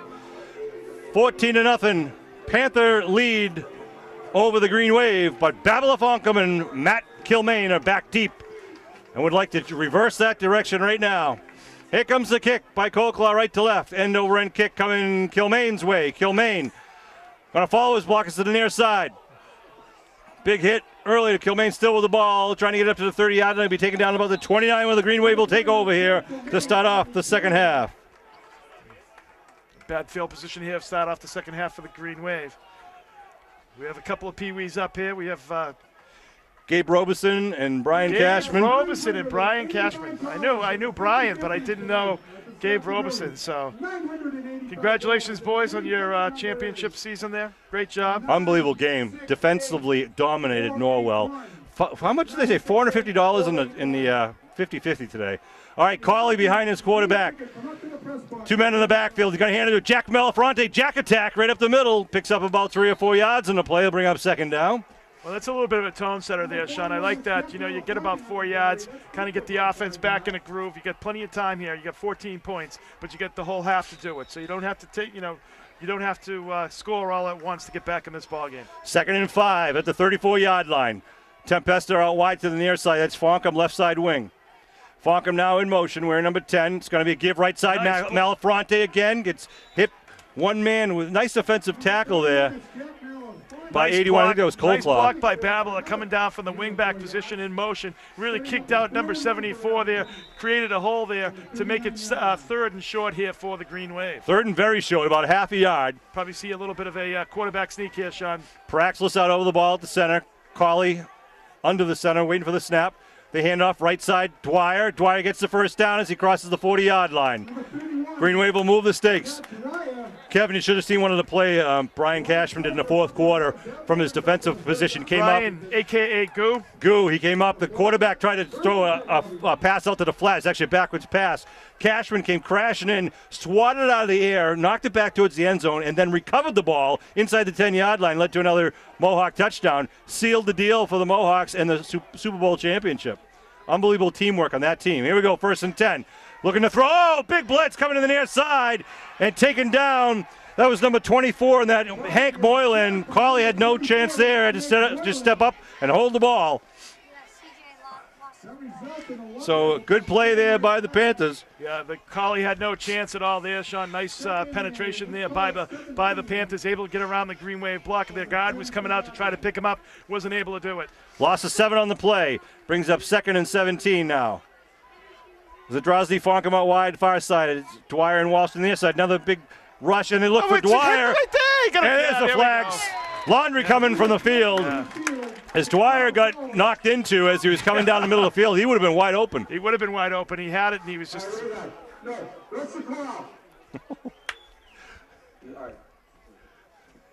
So it's going to be first. It's going to be 1st and 10 from the 45. A big break there. Green Wave having second and 17. Will come up with the first down here at the 45-yard line. First down. Oh, they're moving the ball. It'll be a first down for the Green Wave with 8:58 left here in the third quarter. Again, we're playing 11-minute halves. This is a non-league competition. Number is 9. Well, 15. It's a 15-yard penalty, so the Green Wave ends up getting a. 968-481. It's an automatic first down. That's a first down, right? Automatic first down. $85. Holy mackerel. First down here. They got to get the. The stakes haven't moved yet. Yeah, the stakes haven't moved. It's a first down. Someone's got to get Steve Wakeland to get into the game here. I don't know if he get was up on out the late first. last night, Sean.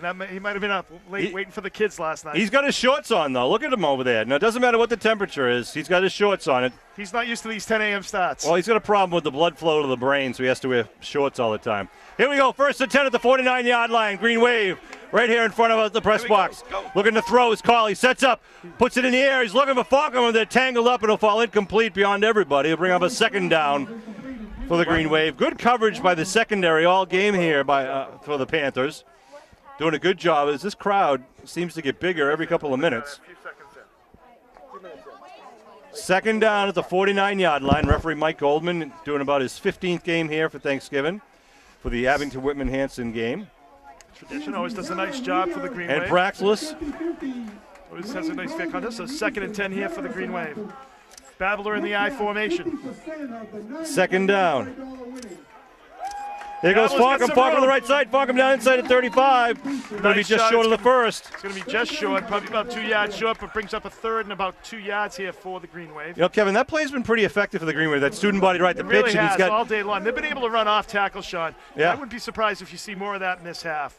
This drive started from their own 29-yard line. It's now moved up to the Whitman Hanson 43, where it's about 2nd and long 2. Matt Diver on the left side, along with Timmy O'Connor on the left side guard. They run over the right side. Dwyer with C.J. Nice Byrne gets the first down. Junior captain Pat Dwyer gets it well inside the 40-yard line, down about the 37. Move the stakes Some really for the nice Green Wave. running by Dwyer. C.J. Suarez really pushing the line back there, doing a nice job. And Pat Dwyer running tough, picking up about 5 yards. Good to see a lot of people in their green, wearing their GWP I Can't Hide My Green Wave Pride shirts today. I wanted to also 1st and 10 here. 1st and 10 at the 37-yard line. Cawley, hands off. Dwyer gets tied up after picking up about 1 or 2 on the play. You know, Sean, I want to also give a special shout out to the football players today. You know, last week they all went over Coach Trocas's house and helped him clean up and do a nice fall cleanup. So, you know, Dave LaRosa helped put that together. But all the coaches and players, about 70 people were over there, helping out Mark Trocas. Mark has been in and out of the hospital. He's home today. He got home yesterday. He's home for Thanksgiving, which was great to see. And he's doing a great job. We'll talk more about the things that are going on at the Trocas family home. Cawley looking over his teammates. Under the center, back to throw. Looking for Walsh and a quick slant pass. Nice. Walsh gets it and completes for the first down inside the 25-yard line. That's a great play, Sean. You like that quick hitter. Really just he's respecting the speed. He doesn't want to get that double move, and he cuts underneath. And really a nice ball delivered by Cawley. Ball marked to the Nice timing 23-yard line. Want to thank Martin's Bakery for feeding all those volunteers on Saturday morning at the Trocas house. And then Nate Elliott from the cellar delivered pizzas for lunch. And the Home Depot had a big crew of people there working where Mark has a second job. And Cape Cod Lumber's donated all the roof work. Kilmaine gets upended as he gets to the original line of scrimmage. Yeah, he had nowhere to go there, Sean. Tried to kind of break it outside a little bit there, but just couldn't do it. So it's going to bring up 2nd and 10 here. Of course, with the Green Wave being down at about the 23-yard line, we are talking that it's going to be definitely 4-down territory for the Green Wave here. Maybe, I don't think they're going to be going for any field goals. We're down by 14. 6.5 minutes to go here in the third quarter. 2nd and 9 with the ball at about the 23-yard line. Hand off right up the middle of Malfronte. Big hole, Malfronte inside of 15. And then his shirt tackle down at the 13-yard line. Oh, he saw pay dirt. He did. He heard me and Muskegon in the background there, Sean. It is enough for the first down, though, as Malafronte moves the chains. I'll tell you, that play's been pretty successful all day long. They're doing a nice job in the interior there, the line. Those, Paraxis, number 63, and also number 52, C.J. Suarez, and number 50, Tim O'Connor. Here we go. Green Wave first and 10. Handoff. Fonkum. Fonkum left side. Flag thrown from behind the defense. We'll see what the call is. Spot there.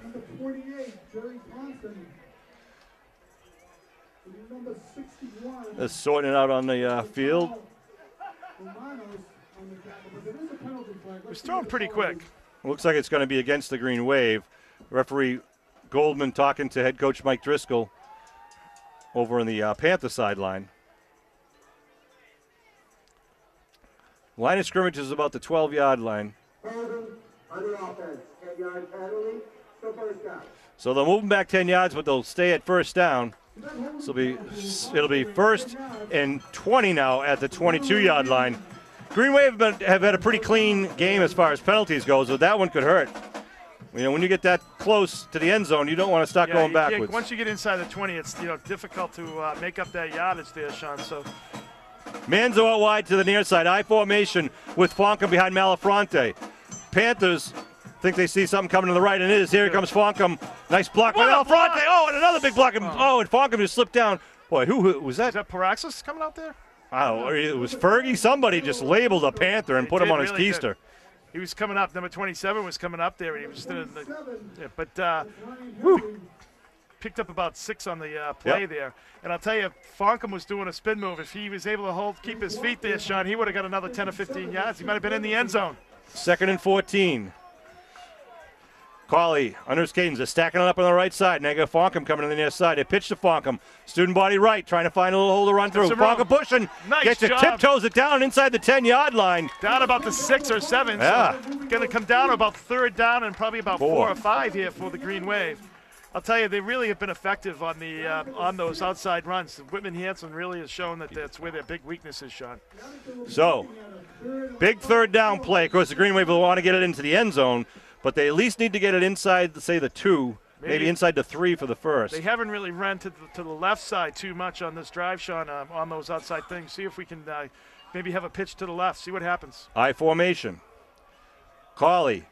Hands up right in the middle. Malafronte. Malafronte trying to drive it forward. He gets it close to the 4-yard line or inside the 3.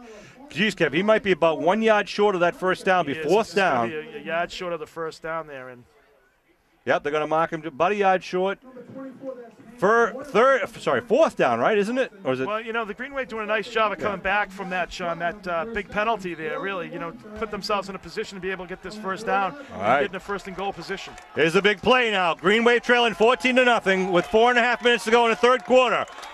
4th and a long one, just inside the 3-yard line. Or is it just inside the 4? Cawley with Malafronte and Fonkum in the backfield. They give Malafronte. He's in there. He's got the first. Is he in? He's got to get the first there. Definitely has the first. I think he's got the first. He almost had the touchdown. So it's going to be first. There's a first down. That's a huge play by the Green Wave. Offense doing a great job of coming down here, getting that ball at the 29-yard line on the kickoff, and really just coming right down, taking almost 7 minutes off the clock so far. Just a great drive by the Green Wave. 1st and goal at the half-foot line. Malafronte almost had the touchdown, but he got the first down and more. So here come the Green Wave. Malafronte and Fonkum in the backfield behind Cawley. There goes Dwyer in motion. Hand off Malafronte left side, driving. Touchdown!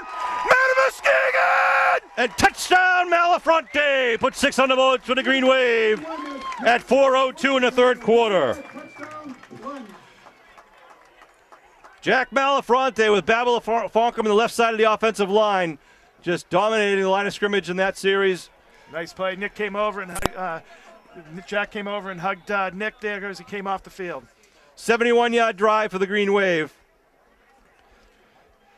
4:02 remaining. It's going to be a motion.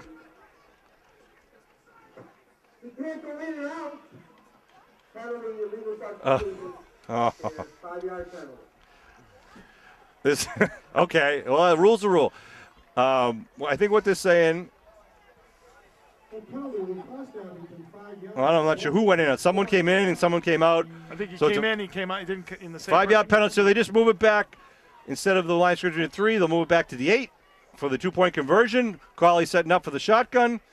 Swinging gate. High snap. Cawley rolling. One man chasing him. Cawley's just going to throw it away. Ball's incomplete. And we'll leave it at 14-6. with 4:02 left to go. A 71-yard drive by the Green Wave, get them on the board here and within striking distance, and they'll be kicking off left to right. Well, that's the thing. The Green Wave doing a nice job there. You like to see that offense, struggling kind of that first half. Really, they were able to move the ball on the ground, Sean, running the ball, but they just couldn't really keep it together. And really doing a nice job of just coming out there, taking 7 minutes off the board in that first quarter.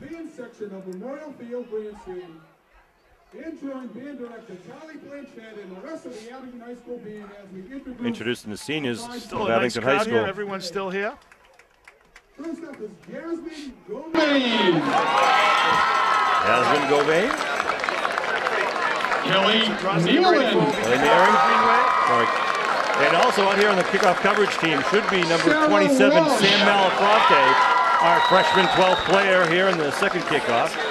Sam being rewarded for his tenacity, his efforts, his attendance, and his good grades in school. And Brian Mullen.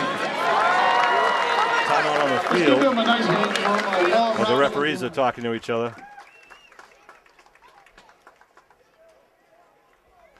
Number 27, Sam Malafronte, in the far side of the field, is the freshman representative, the 12th man for this kickoff coverage team. 4:02 on the clock. Waiting for the whistle from referee Mike Goldman.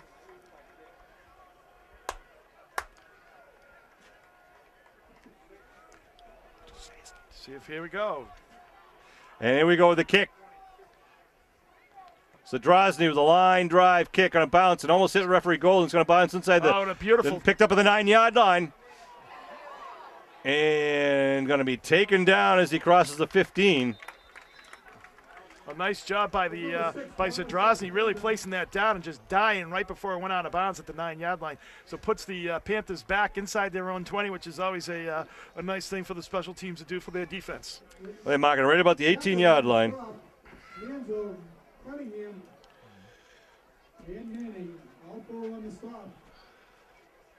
And the Panthers will take over 1st and 10 here at their own 18-yard line. If we have another kickoff, we'll be seeing Cole, don't call me Rex Jansen, on the kickoff coverage team, the third freshman who won the 12th player award.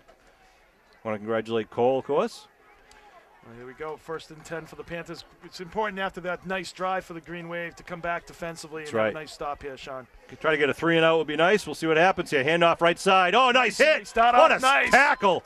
C.J. Suarez does what he has been doing all season. You know what? But give credit there to Siva done and some others. They created some traffic up front, really didn't have a clean hole there. And C.J. was able to just shoot through the hole that was there and really just fill it, and really for no gain at all there by the Panthers. Comes up 2nd and 10 here. Not many people break away from a C.J. Suarez tackle, and you saw it again there. 2nd and long. Well, 2nd and 10, I should say. Coach Driscoll yelling out to clear. He's changing the play as they're at the line of scrimmage. Green Wave defense anticipating a pass play. Now they put a man in motion, and they hand it off, end around, trying to get around the right side. They turn the corner, over the 25, over to 30, up to about the 34-yard line. Nice bit of running there by Tommy Sapienza. That's a nice audible by the coach there. Yeah. I saw at the halftime, number 7, Anthony Villanueva was helped off the field into the locker room. Don't like to see that. Anthony's one of the seniors, going to be injured in your last game. A tough break, no pun intended, but we'll see what happens here now with 1st and 10. Ball on the 35-yard line. Caleri looking over the defense. Got wideouts to each side. Looking to throw. He's trying to layer it out, trying to go down deep, but too far. As he looked for his intended receiver, number 42, Dondre James, had a couple of nice grabs earlier in the first half. I think Walsh is complaining that there's a little pushing in there, that he's pushing off on him. 2 minutes, 52 seconds left to go in the third quarter. 14-6 is the score here. Panthers over the Green Wave. And we haven't said that a lot in the last couple of years. It's been a lot of Green Wave domination here. 8 out of 9 now, or something like that? 7 out of 8? Something. Green Wave has had a good run here against the Panthers the last few years. Cleary looking to throw. Oh, it's knocked down! Siva Dunn with the bear claw. Nice job of the senior tackle. Makes it 3rd and 10. Last year's game was an Abington victory, 33-12. In 2009, it was a 20-6 Abington victory. In 2008, it was 29-14 Abington. And then 2007, 31-16 Abington. All the way back 2006 was 12-7 Abington. We'll continue in a Right minute. back, Looking got to a throw. blitz. Slant patent. Oh, it's completed. catch. DeAndre James kicks it over the 50-yard line, still on his feet. Cunningham drags him down. No, he's still on his feet. James breaks away, then finally taken down inside by the 30-yard line by Manzo. Whoa, what a nice bit of, again, yards after carry by James. Yeah, I'll tell you, Dwyer just arrived a little bit too late. He just had Cleary in his sights and just delivered the blow, but it was just a second as soon as the ball was let go. So Last time Whitman Hanson won this game was in 2004 with a 14-0 victory at Whitman Hanson. it's a long time.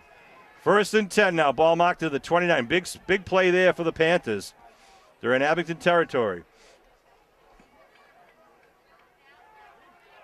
Clary throwing outside, a little down and out pattern. Nice tackle. Tackle there. Cole the receiver, and who's that? Manzo again? Manzo, number 22, is having a heck of a game. Yeah, I was just going to say the same thing. Number 22, David Manzo, a junior, doing a good job. He's one of our players of the game recently for just that type of quality play. Reading and releasing, Sean. He kind of had his guy there, kind of came back, released his guy, came up and made the tackle. So nice job watching the play in front of him. Looking to throw, going in the corner of the end zone, looking Manzo up. right there. Oh, nice job by Manzo once again. Stellar defense by the junior cornerback. Minute 51 on the clock here. Seriously, I want to thank Tom Dion and Chris Nagel, guys like Steve Wakeland, the Chain Gang crew. Who do we got over there? A Chain Gang crew. Mr. Linehan, Mr. Curtin, Mr. Wakeland, and I'm forgetting someone. And Mr. Reardon, that's right, Big Dan Reardon over there helping out. Looking to throw, 3rd and 5. Clary steps up now, he's got some pain. Oh, ball's loose! Green Wave has it! Green Wave has it! Huge! Quinlan got that recovery, and they stopped that forward progress. Wow. He saw a lane, Cleary did, he pulled it down, was going. I don't know who got an arm on it and stripped it, but all of a sudden he was going and the ball was gone, and Quinlan was right there, Johnny on the spot. 1:44 to go. Abington will take the ball now at their own 19-yard line. Big fumble, Quinlan with a recovery. I formation, they pitch to Fonkum, right side, Nice Fonkum. Jumping over one man, but gets taken down. Gets right back to the line of scrimmage thereabouts. Nice job by Panthers of kind of closing that down. Yeah. There'll be no pickup of yardage on that. Look at a lot of familiar faces in the crowd here. Alumni, young and old, new residents, old residents. Want to send condolences out to the Cahill family. We were just informed that a longtime resident, Hank Cahill, passed away last night on the eve of Thanksgiving. I know the Cahill family very well, just a great family, and Hank was a wonderful guy. And he will sadly be missed. Absolutely. Dwyer in motion. They fake it to give it to Fonkum underneath. Fonkum spins and gets hit. Second man in on that was number 28, Jerry Thompson, one of the game captains today. Yeah. And they hold him. I'll tell you, Babel really tried there. He had a couple of spin moves, but Whitman did a nice job of shutting that down quickly. On that note, Sean, very sorry to Damien and Peter and all the boys of the Cahill family. It's Hank was always obviously like a larger-than-life individual. Yeah. So it's 3rd and 8 for the Green Wave with the ball at the 21-yard line. They got to get it up beyond the 29 for the first. They send Walsh out wide near side. That's Zadrozny out wide to the far side with Fonkum and Kilmaine in the slots. I'll get it right. Looking to throw. They throw it over to Fonkum, and it might be about a yard short here. 4th down and 1 at your own 28-yard line. Well, you're coming down at the end. You're going to have some time to think about it, Sean. It's going to be end of the third quarter. End of the third quarter, going into the fourth quarter with 4th down. So Green Wave will be able to take a timeout here, and that is the end of the third quarter. So we're going to be.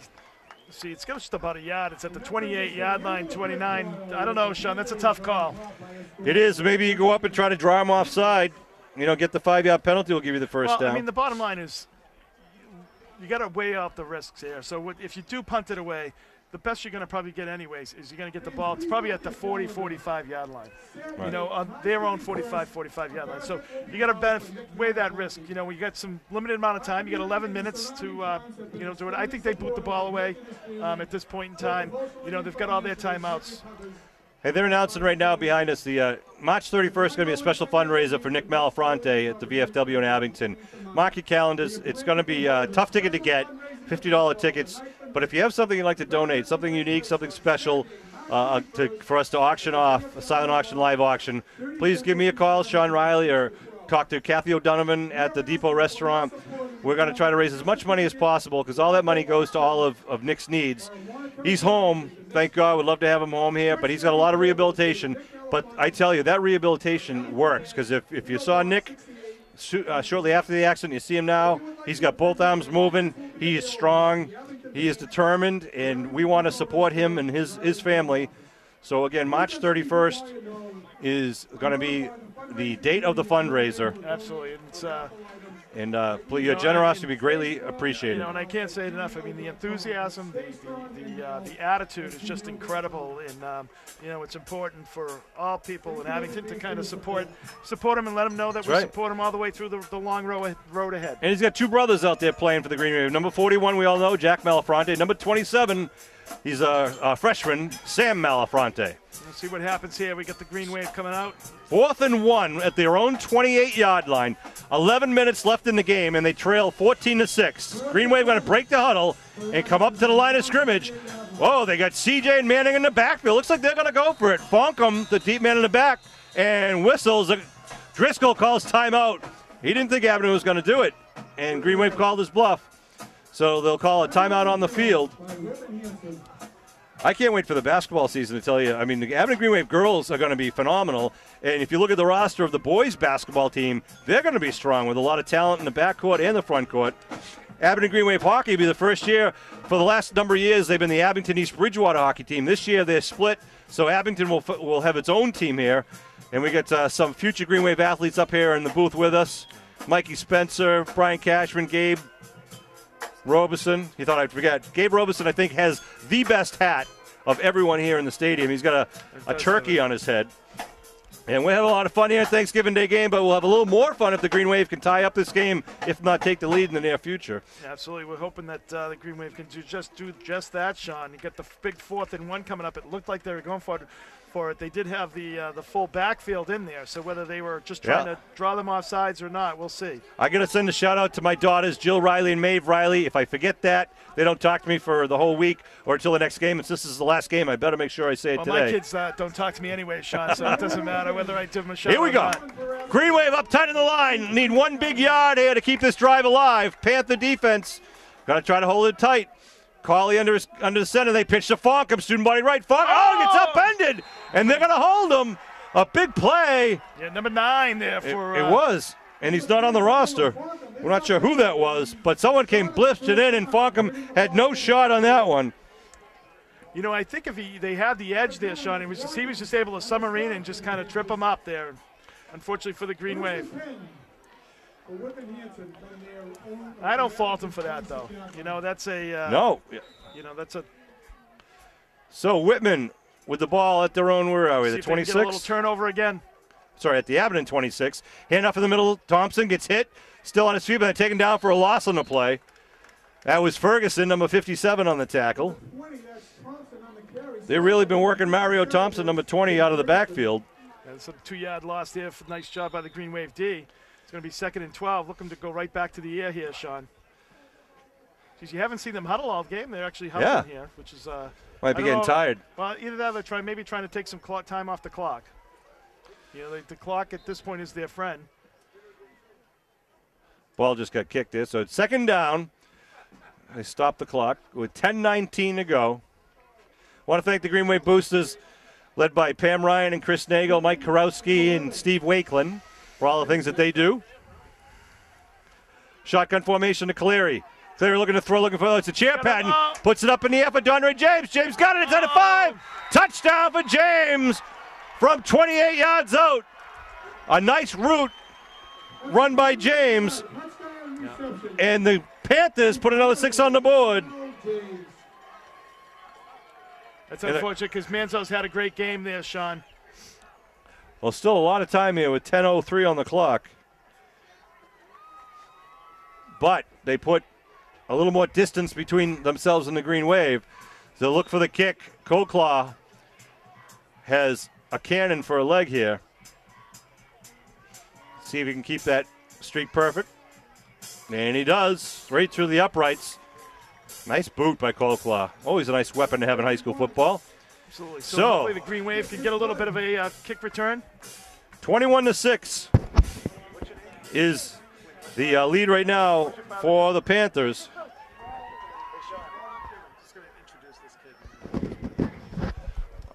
We'll be kicking off. We'll do it right after Well, they'll be kicking off. They'll be kicking off to the Green Wave. But just at this moment, I'm going to introduce Quinn Sweeney, whose father Keith is a coach for the Panthers. Former player for the Panthers also. Quinn wanted to, he approached us and wanted to try out a little bit of play-by-play. Quinn, I'll tell you what, you can do the kickoff, okay? Your guys are going to kick off, and you can call it and tell viewers at home what you see. All right? So what grade are you in, Quinn? I'm in 5th. All right. Who's kicking off here, guys?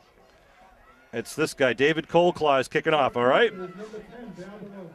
Ladies and gentlemen, Colin Sweeney, your microphone. David Colclaw is kicking off. He turns it around the 20-yard line.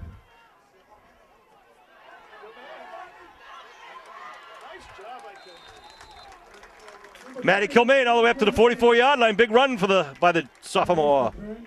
Big run by the Abington. Good job, Colin, and better job by Kilmaine. Quinn, not Colin. Quinn. Quinn Sweeney. the comedian. So thanks, Quinn Sweeney. Nice run job by Kilmaine, bringing it up to the 44-yard line. Sorry about that, Matty Kilmaine, who didn't give you justice for the nice effort on that. That was a nice effort, nice blocking, put the Green Wave in good field position here.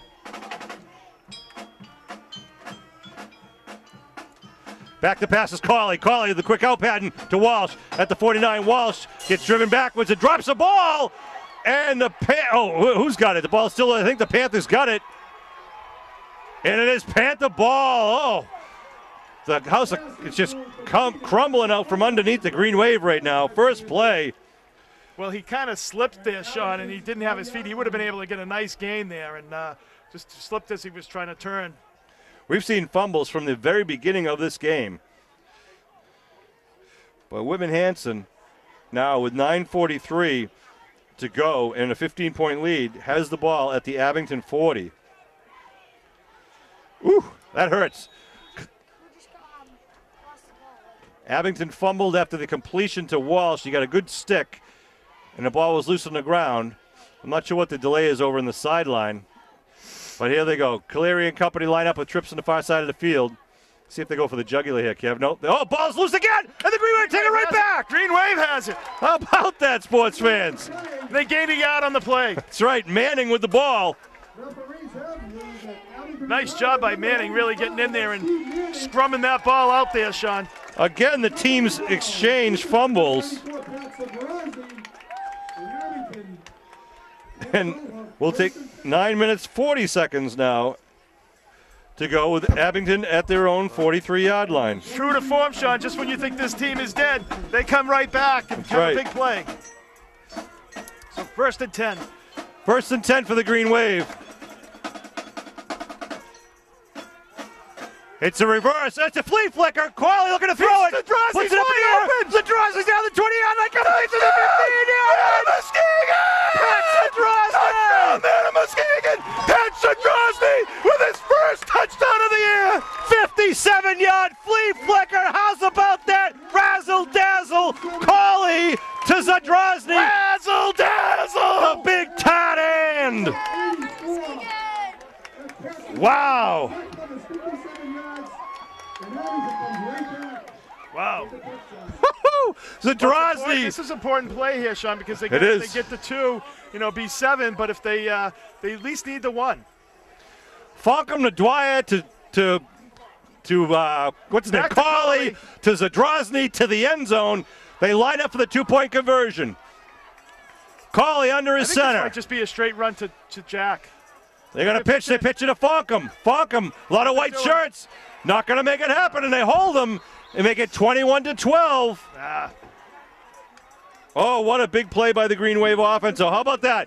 First one play, fumble to Whitman. Next play, fumble back to Abington. Next play, a flea flicker, touchdown for the Green Wave. You called it, Kev. They pull everything out of the playbooks in this game. Absolutely. You know, we always see these those plays. You work on them for special situations.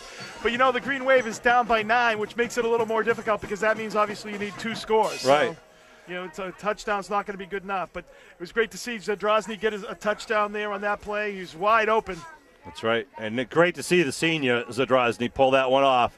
It was just, you're hoping, he was praying that he was going to catch it because a lot of times when that you have He's got that sun again there down there, you know, but he did a great job. He had so much time there, Sean. I think he had time to order a Domino's pizza, have it delivered, eat it, and still score the touchdown.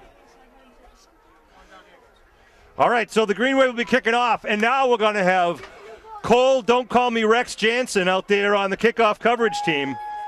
Number 71, he's wearing the same jersey as Seaver Dunn. Seaver's not on the field, though, but Cole's out there. Cole's older brother, Scotty Jansen, is on the sideline. He got a little got a mild concussion, I believe it was, at the last game, so we're being safe. We need Scotty back next year as one of our big linebackers. I think they're going to kick away here, Sean. They got all their timeouts. They got plenty of time. So here come the Green Wave, right to left across your television screen. 2 men back about their 15-yard line for the Panthers. Zadrozny with the line drive squib kick. Going to bounce and be picked up at the 21-yard line. Panthers cross the 30 and then spun around and down at about the 34, 35-yard line. Number 6, that's Thomas Appalinda. Number 33, that's Jason Helton. So the Panthers, with 9:23 left to go in the game and a 9-point lead. Hopefully Abington can get another quick turnover there, Sean. The ball seems to be getting slipperier as the game goes on. Ball on the 34-yard line. 1st and 10 for the Panthers. Caleri talking to his teammates, shouting out the play call. Trips to the near side, 1 to the far side. The handoff right up in the middle. There's Ferguson. Number 57, Ferguson. It looks like Zadrozny in there, pig piling him with him. That tandem is deadly. God, you see a play like that, it's like, where the heck is the blocking? I mean, they were untouched, 2 guys in the backfield. Well, one of the more difficult things to do is to block a guy like Tim Ferguson or Pat Zadrozny. They're strong, but they're also very quick-footed. Keep their hands in front of them, keep the blockers away from them. 2nd down and about 13. Caleri looking for the quick button hook pass. They complete it. It's block underneath. Going to be taken down, but to get the 1st down. Yeah, that was. Wait, is there? No, I don't know. Oh, it is a 1st down. Okay. Yeah, it's a 1st down, yeah. It was about a 15-yard pickup. Gets it out to about the 47-yard line. They'll move the chains. Caleri again throwing a nice ball. 1st down at the 47-yard line of the Panthers. Caleri puts his 3 receivers now to the far side of the field, but they have the ever-dangerous Dondre James on the near side, number 42. And Mario Thompson in the backfield. Caleri hands it off to Thompson, trying to go on the left side. Gets around, turns corner, then slides down at about the 45-yard line. Kind of a late whistle. Late flag, too. Maybe a little bit of holding out there. It looks like it might be. There are a couple guys on the ground there before the ball got there. So. Yeah. 8:37 left here in the 4th quarter. 21-12, Whitman Hanson lead. Referee Goldman will tell us.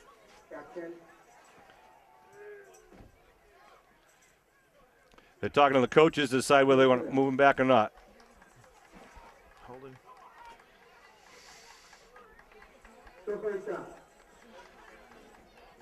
So 1st down, but it's going to bring him back about 1st and 12 here for the Panthers. Holding against the Panthers. Coach Driscoll didn't appear to like that call. Ball marked at the 46.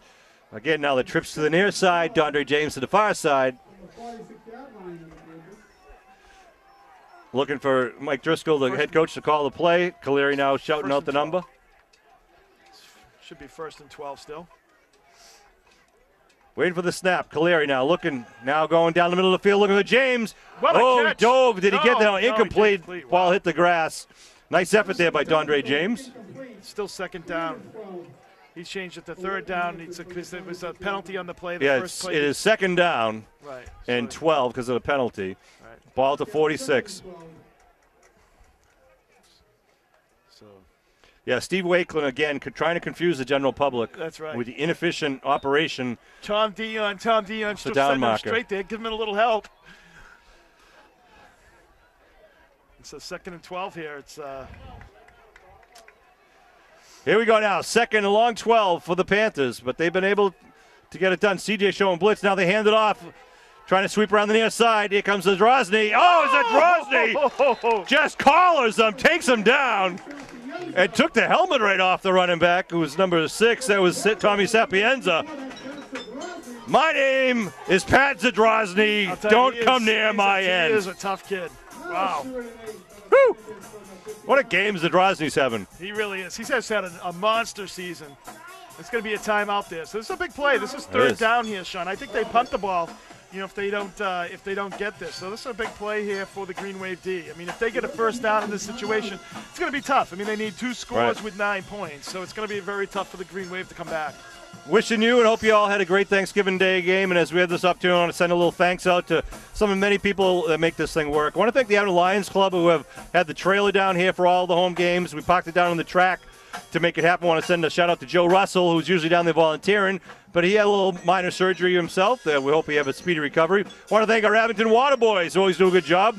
I can see Ed Riley and Michael Riley down there. Number 10 is Ed Riley. Number 12 is Michael Riley, helping out along with some of the older guys. I see one of the McAlpine boys down there helping out with the hydrology management team. And, of course, Stormin' Norman Casely, who's down on the 35-yard line, taking photos of the crowd. I want to thank the Abington High School those band. Guys, Bill and Norm, always do such a great job. Thank all the booster volunteers, especially those who work down in the concession stand. That's one of our biggest money makers. Without the concession stand, the boosters, they need that revenue to help support these Green Wave sports programs. Anytime you want to make a donation, it's P.O. Box 2140 in Abington, Abington Green Wave Boosters. We didn't talk about the Christmas tour either, which is coming up quickly, fast approaching. 3rd down and 8 from the 50-yard line. Blitz by CJ, coming right at him. Suarez going to get him out of the pocket. That's going to be a lateral. Pick it up. Flag down. Is it a backwards pass? I think that's a backwards pass. Or is it illegal grounding? One or the other. I think that's a backwards pass. Nuts and bolts. That's a backwards pass. That, I think, was another backwards pass, but we'll take the penalty, too. Because he's going to talk to the coaches and see what they want to do. I believe they're going to wave off the flag. I believe they're going to say it's lateral. A backwards pass. That's a lateral. Wait a minute. What are they going to say? Incomplete pass? Because he was inside the tackles? It's a lateral. Shall I say it again, sports fans? Oh, my God. Oh, it should have been back about the 38-yard line. All right, they go to punt now from the 50. Serenity now, Sean. Serenity now. Oh, let's see if we get any justice here. And it rolls out at the 15-yard line. Oh, sports fans, say it with me. Nuts and bolts. But the Green Wave will take over. 7:38 to go. Abington at their own 15-yard line. Ooh, we'll have to see that in instant replay with Bill's view there. The quarterback tried to unload it because C.J. Suarez blitzed and came in, and Clary threw it. That was a lot closer than the Rockland one of last year, obviously. Yeah, that was on a line, but I thought it looked a little backwards to me, Sean. All right, here come the Green Wave with the ball at their own 15-yard line. 7 minutes, 38 seconds to go in the game. I formation, call it a throw. Looking for Walsh. Chair pattern. Walsh now trying to get behind him. He got help. And there they call the penalty as Walsh had beat his man. And probably actually a good penalty by the Panthers because it's not a spot foul in high school football. It's a 15-yard penalty and a 1st down. So the Abington Green Wave will take the penalty. That's all right, though. You stop the clock and get the 15 yards, get the 1st down. That's not a bad thing. Good job by Mike Walsh. And he made the cornerback bite on the short pass. Oh, pass him. Oh. 1st down for the Green Wave. Want to remind you, next year, 2012, is the 300th anniversary of the glorious town of Abington. We're going to have a lot of events to celebrate, starting, of course, with not starting one, but the main one is going to be the big parade on Sunday, June 10th, which is the actual anniversary. Sunday, June 10th, 2012 will be the big parade in Abington. And 2 weeks later, I think it's Saturday the 23rd, I believe, is going to be a fireworks and field days right down here at Memorial Field, so mark your calendars. Here come the Green Wave now. 1st and 10 at the 30-yard line after the 15-yard penalty. 7.5 minutes to go here in the game. The handoff, it's a quick inside handoff to Falcom. Falcom trying to break it free. He gets it over the 35 up to about the 36-yard line. I like that play, that quick double reverse inside. Dwyer gets the first handoff and then immediately hands it off to Falcom. And we've said before that has to be well executed or that's just right for a fumble, but they do it every time. Shotgun to Cauley. Cauley, the draw play to Malfronte. Malfronte over the 40. Malfronte up to the 45 and pushes the pile up to the 46-yard line. Jack Malfronte, a junior running back. He'll be back next year for the Green Wave also. Oh, come on. He had another yard there. Jesus. Oof, they move back to the 45. That's affecting Jack's stats there. I know it. 1st and 10. Shotgun to Cauley. Flag down. Must have been some movement on the line with just 6:58 to go on the clock. Again, want to send a shout out to Nick Malafronte, who was able to join us today for this Thanksgiving game. It was a pleasure to see him. I see him standing down there with one of his best buddies, Corey Donlan, some of his other guys, other friends. Nick has just been kind of the spirit behind this team all season. There's a false start against the Green Wave. Move them back 5 yards. 1st and 15 from the 40. There goes Steve Wakeland like a cat, scampering down the sidelines. Wow. Big crowd here. What do you have, an over-under on the Steve Wakeland references today there, Sean? Looking to throw. Cauley down the middle, looking for the 10. Zadrozny got the first down. He's still on his feet. We have our own Gronk. Steve Gronkowski. Baby Gronk.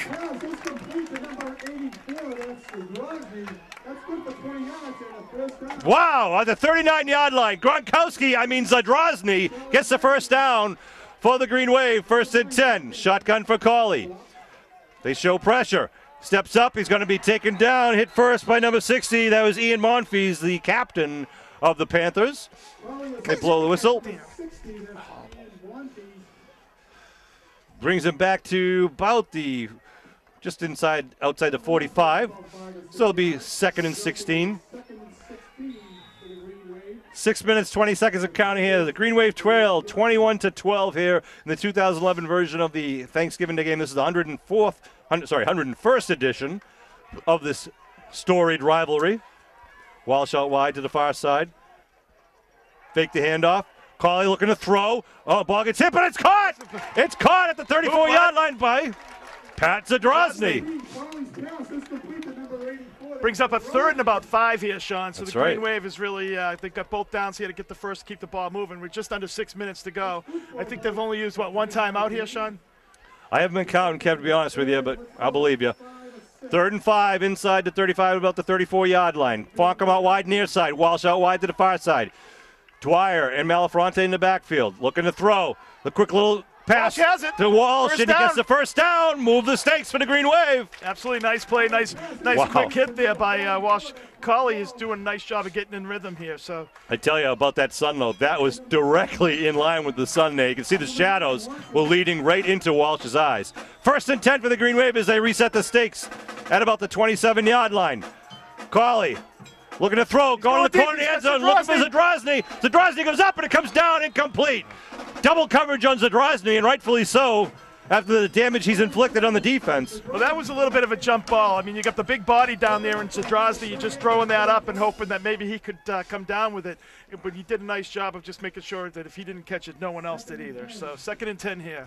5 minutes, 18 seconds ago. Congratulations once again to our Pee Wee Super Bowl championship team who defeated Norwell 20-0. And again to the Midgets and Mites who also went to the Super Bowl and each lost by 1 touchdown. 3 great games that were held this past Sunday at Whitman Hanson High School. But the Pee Wees are Super Bowl champions. Here come the Green Wave, 2nd and 10. They hand off, it's the inside reverse. Bible Falcom kicks it outside. Falcom trying to get down the 20, down the sideline, and then pushed out of bounds. And he gets the first down. Let's see, where do they mark him? Inside the first down mark. I think so. Let's see. No, they're going to mark him short of the first down at the 19-yard line. They'll bring up just 2 yards short. 3rd and 2. Kevin, I want to thank you for doing these play-by-play commentary with me. It's always fun and enjoyable. We really appreciate, the kids just always put on a good show, Sean, and we know how hard they work in the off-season, and the coaches work so hard to get these kids ready, and it's always an enjoyable thing to do, and I've always enjoyed doing it with you. And 3rd and 2. They pitch to Fonkum, right side. Fonkum got a hole inside of 15. Nice first down there for the Green Wave. We'll stop the clock. Some nice hard rhythm, nice hard running there by Fonkum. The offense is really getting into a nice rhythm here now. So pick up a first down here with the clock running. Well, the clock stops, obviously, because he got out of bounds there, Sean, so it's going to be. All right, at the ball at the 14-yard line now. Just first under and 5 10. minutes remaining. Manzo out wide to the near side of the field. That's Kilmaine, the deep man. They get to Malafronte. They're at the middle. Malafronte inside of 10. On his Down feet. to the 5-yard line. Oh, Jack Malafronte. It's going to be 2nd and 1 there, down to 5. Malafronte kept on his feet. He had a touchdown. There was nobody there to stop him. Malafronte has one touchdown earlier in the second quarter, the 1-yard touchdown dive. He'd love to get another one. Ball at the 4-yard line. I'm sorry, where are we? The 5-yard line, 2nd and 1. Give Malafronte. Going to get inside the 4 for the first. I think he's got it. There's a little scrum. He goes forward. He might even get down to inside the 3 there, Kev. I'd call a timeout here. They have. I think the Green Wave has called it. Well, the clock stops. It's going to be a first down. Yeah. Malafronte coming off the bottom of the pile. And look at that. Kid, I'll tell you. Wow. He's a tough kid. All the way down to the 2. He's inside that 2-yard line. 1st and goal for the Green Wave. Feed the beast, John. That's Feed right. the beast. Give it back to Jack. And he's in the backfield. Number 41. They give the Dwyer, the captain from the junior class. And touchdown! Matt Muskegon! A 2-yard touchdown run by Pat Dwyer. An 85-yard drive. What a great drive. That's a statement drive right there by this offense, Sean. Nice job by everybody up front. Everybody contributing from Babela to Pat Dwyer to Jack, and also Zadrozny there with a couple of big catches. Some nice quarterback in there by number 14, too, Brandon Colley. Colley we kind of take for granted sometimes, and the kid is great. He throws a great ball. He sees the offense well, and the kids have a lot of confidence knowing that he's in the pocket. And I look forward to another year with him next year as a senior quarterback with a year under his belt. Who's kicking? Halpin's going to kick, number 33, and Dwyer to hold.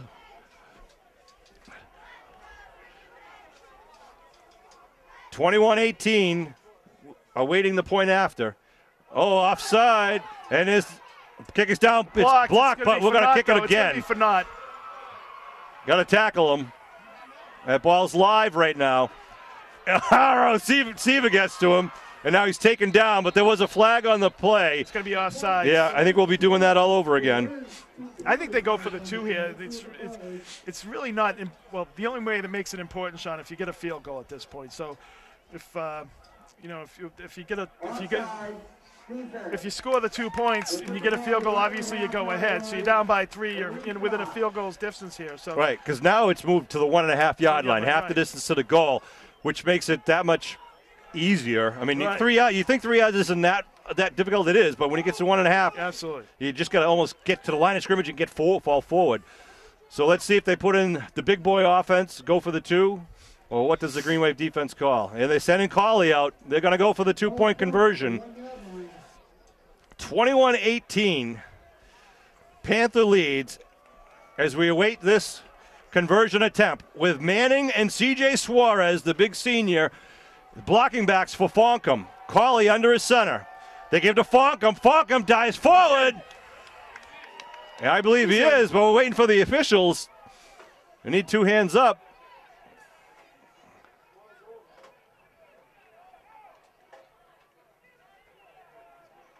What are they said he did not get in. They hold him. But you know what, Kev? It almost doesn't matter in a way because it would have still been down by 1. We're down by 3. I know. It doesn't matter. The only thing is if you got a field goal, it's going to put you up and win the game. Tie. Yeah, right. So, 21-18. And the Green Wave will kick off. And I believe that means Lucas Arasani will now be the freshman 12th player out there on the kickoff coverage team. Well, you got plenty of timeouts. You got 4 minutes to go. So if your defense can step up here, you get one more shot at it, Sean. And I think that's all you ask. I don't think you go for the onside kick here. I think you boot it away, try to play the field position game. Your offense is really in a great rhythm right now. Yeah. I think you've got them on the run. They look like they're getting tired a little bit. So I just think you boot it away, play a good game defensively, try to get the ball back in decent field position, and see if you can get another shot with a couple minutes left. Coach Keller talking to Pat Zadrozny. He'll be kicking off. The other thing too, their offense. I mean, how they do the hurry up. You know, if they start huddling up to take time off the clock, you know, I think that just gets them out of their rhythm. So I just don't think that they don't seem like they're set up. They haven't gone under center all game long. So our seniors are James Cunningham, Angelo Tempesta, Jake Concannon, Tim O'Connor, Gary Foster, Seaver Dunn, John Gauthier, Justin Canada, and Pat Zadrozny and C.J. Suarez. This is the last game in the Abington Green Wave uniforms, and we're very proud of everything they've done to represent Abington and Abington High School so well. Here come the Green Wave now, kicking off right to left across your television screen as we say. Kick is end over end. They were expecting the onside kick. Ball bounces to the 17. It's still loose and now picked up. And Green Wave trying to arm tackle, ball tackle. The ball did come out, but the whistle. The Panthers will take over at about their 17, 18-yard line. Good coverage. Good coverage. That's a textbook there for the Green Wave there, Sean. That's exactly what you wanted. You wanted to get the ball down around there. Now have the defense have a good stop, and hopefully you can get the ball back with probably about 2 minutes to go at midfield. Ball marked right at the 19-yard line. I think Halpin and Manning were on that tackle. 4 minutes to go on the clock. How about a quick fumble right here, and Abington takes the ball in the red zone. So they're Caleri looking to throw. Quick slant pad once again, and taken down quickly. Looks like Cunningham on the coverage on number 6, Sapienza. Gets the first down, just got the 10 yards he needed. You got to play it a little tighter, Sean. I think, that's the thing. I mean, you might have to take a gamble here if you're the Green Wave defense. As you get down in the 4 minutes, you can't, give them that big cushion. The only problem you get is if you miss that tackle, there's nobody behind you. With that, the little bit of the give and go there, we had that a little bit earlier. Where he kind of come underneath. He was caught on the chair pat and was scored for a touchdown there by the Panthers. So Andre James near side, trips on the far side. They hand off up the middle and tackles right away. That was Seaver Dunn. Number 71. Seaver's having a big game for the Green Wave once again. Green Wave will call a timeout here. It'll be second down along 9 or so. See if they mark any forward progress. So 3:22 on the clock here left in the game. 21-18. Whitman Hanson in the lead. Ball marked at the 30, so they do give him pickup of 1 yard. Ooh, baby. I know what these games are always great games, back and forth. Of course, we had the 2003 game there, or was it 2003 that the Green Wave came back in overtime there? Oh, that was a thriller. That was the thriller, one of the best games you'll ever see in any sport. So just a wonderful back and forth game. And Jeremy Russell had the interception and ran it all the way back in 2003, I believe. It was 22-20 victory. They go outside. Nice and catch. Did that hit the ground? No. What are they saying? Well, they say it's a good completion. It was a nice diving grab. That was a nice catch. Yes, it's complete to number 81. That's David Folklaw. It's going to be about a yard short of a first down, resulting in a 3rd and 1. Green Wave called timeout. Stop the clock at 3:17. Well, it would be helpful if they got a negative play here. Yeah, Sean. 3rd and 1. You know what? I might even just try to blitz a couple guys, just try to get some pressure on him. You can't have him sit back there and pick his receiver. Maybe have the guys come up and jam on him a little bit. If you kind of do the blitz and jam and interrupt the timing. You should throw off the timing, but at the same time, you give your guys a few extra seconds to get in there. 3rd and 1 with the ball now at about the 38-yard line. They get trips on the far side of the field. See if C.J. blitzes. No, he holds in coverage. They give it to Thompson, trying to get around. He's going to be stopped and take down. Play exactly what we're looking for. The big senior, Pat Zadrozny, with help by Manning and Manzo and company. C.J. Suarez in there. What a nice job. 4th down now. And the Panthers have a decision to make. 4th and 2. Do they punt it away, keep it out of their zone, or do they try to get the first down with 3 minutes and 10 seconds to go? I got to think, I don't know. I think Coach Driscoll will kick it away. Their kicker has only been getting about 20, 25 yards on the ball too, Sean. So, if you kind of map it out where he's been, the Green Wave is going to end up at their own 40, between their own 35 and their own 40, getting the ball, and that's without a return. Let's see what they're going to do here. Looks like they're going to line up for the punt formation. You got to punt it away in this situation. I mean, no matter what, I think you have to. I mean, Hank Moylan is back to kick, standing at about his own 24-yard line, and they got Fonkum and Dwyer standing at their own 38-yard line. Just watch the short snap here, too. Now, 4th and a long 2. Good snap. Kick is up, end-over-end kick. Going to come right to Fonkum into 35. They're looking to set it up. He's got it. He's got here some comes room. Fonkum He's at the 40. Fonkum at the 45. Fonkum at the 35. The 40. Fonkum going down the sideline. He gets kicked down the 30-yard line. What a play by the Green Wave. The Cardiac Kids. Woo! And Pat Dwyer with a great fake in the backfield there, too. He actually got tackled because the coverage team went for Dwyer. And picking his way. They've got plenty of time. 2 timeouts. Another Babylicious Funkadelic run back by Babala Fonkum. Holy cow. To the 30-yard line. I want him carrying the igloo, Sean. Down to the 30 with 2:56 to go. The Green Wave trail by 3. 1st and 10. Great field position. Wow, this and a timeout call by Coach Driscoll on the far sideline. I think he's just going to try to settle his troops down there, Sean. The Green Wave has done a nice job of kind of keeping them off balance and getting in a nice rhythm. What a nice return there.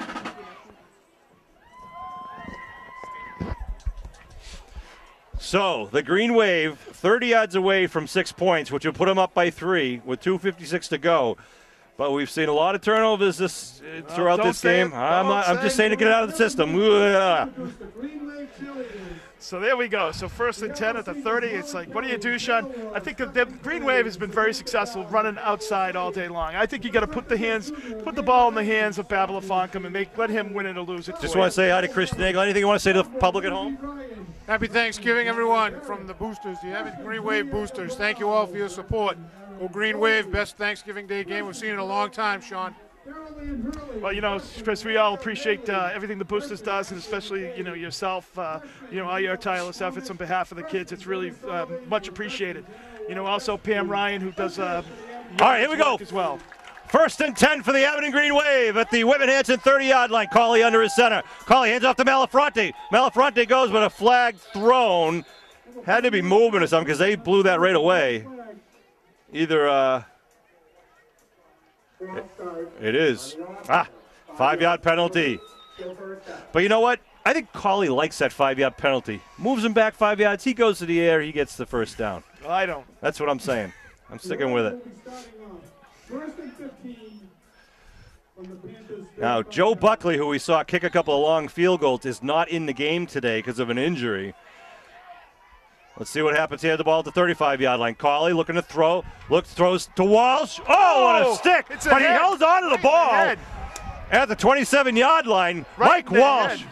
What a great reception by Mike Walsh. Unbelievable play. We've seen some outstanding grabs. And the catch he made down in Cohasset, and he got helicoptered. Right. It was unbelievable. Mike Walsh is just showing that he's got the guts and the gusto to wear the green and white. Like that, though. What a hit and what a catch. 2nd and 7. Cauley under his center, puts Fonkum in motion. They pitch to Fonkum, student body right, looking for a hole, nothing doing. They hold him, going to be a loss on the play. Timeout being called by Coach Kelleher with 2:11 on the clock and a 3rd and long now coming up. You got 2 shots at it here, obviously, Sean, so. Ooh, baby. It's interesting. They've been running to the right side of the field the whole game when they do the student body. I think they must see something on the films. Film or something, yeah. I'm surprised they haven't run left at all. No matter which side they are on and where they're going, it's always the right side. Not many have left the stands and the sidelines of the green of this game today. This is always a fun thing, fun game to watch between Abington and Whitman Hanson. Whitman Hanson comes, from a larger school, a regional school. Usually, you think have the bigger numbers, sometimes the bigger chance, but the Green Wave have given it everything every year, and as you know, they've had the upper hand lately. Absolutely. We had about a 20-year stretch there. 19 years we lost in a row. But the Green Wave has kind of turned that around in the last 10 years. Done a nice job, under the direction of Coach Kelleher, righting the ship there. And I want to send a shout out to Mark Chirocas once again. And again, thank all the people that helped out at the Chirocas home over the last couple of weeks.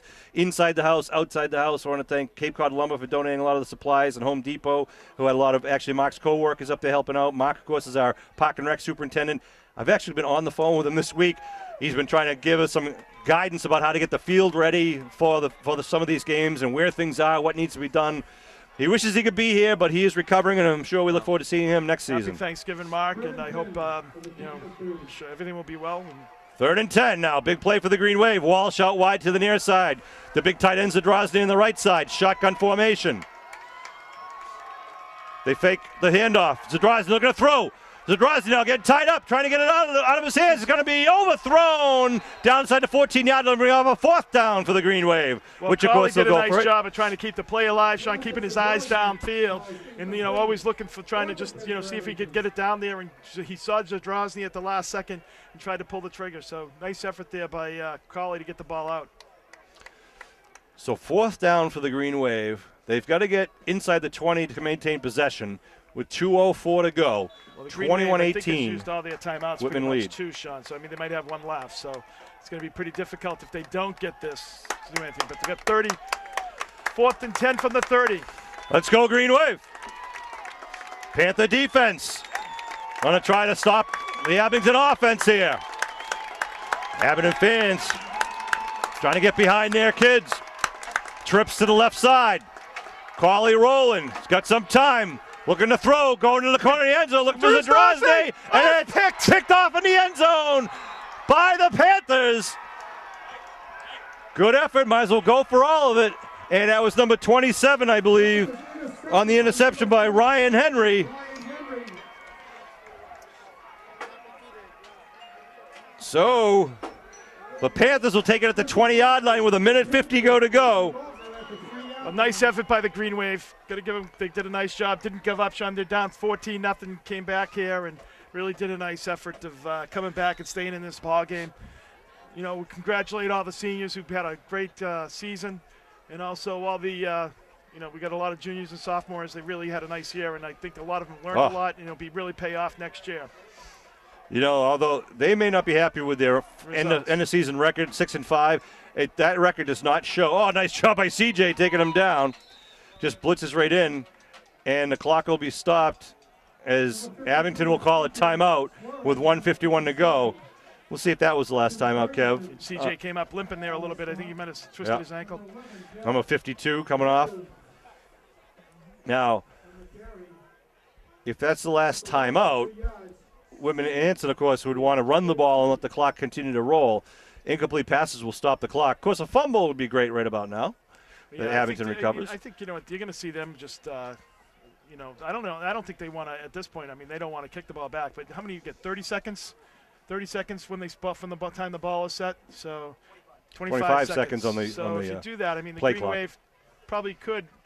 With 2nd and 12, they get 3 plays. So 25 seconds would be about 1:15 off the clock. So the Green Wave could possibly get this ball back with about 30 seconds to go, 35 seconds to go. Let's see what happens out here on the gridiron. Want to thank all the fans that have supported Abington Green Wave sports throughout this season, not only Abington football, but who support Abington soccer and cross country, golf teams, but then coming into the winter sports, again, we've got girls basketball, boys basketball, and hockey for the Green Wave. Here we go now, 2nd down and about 13. They hand off to Thompson. Mario Thompson gets hit on the line of scrimmage. Green Wave stop him.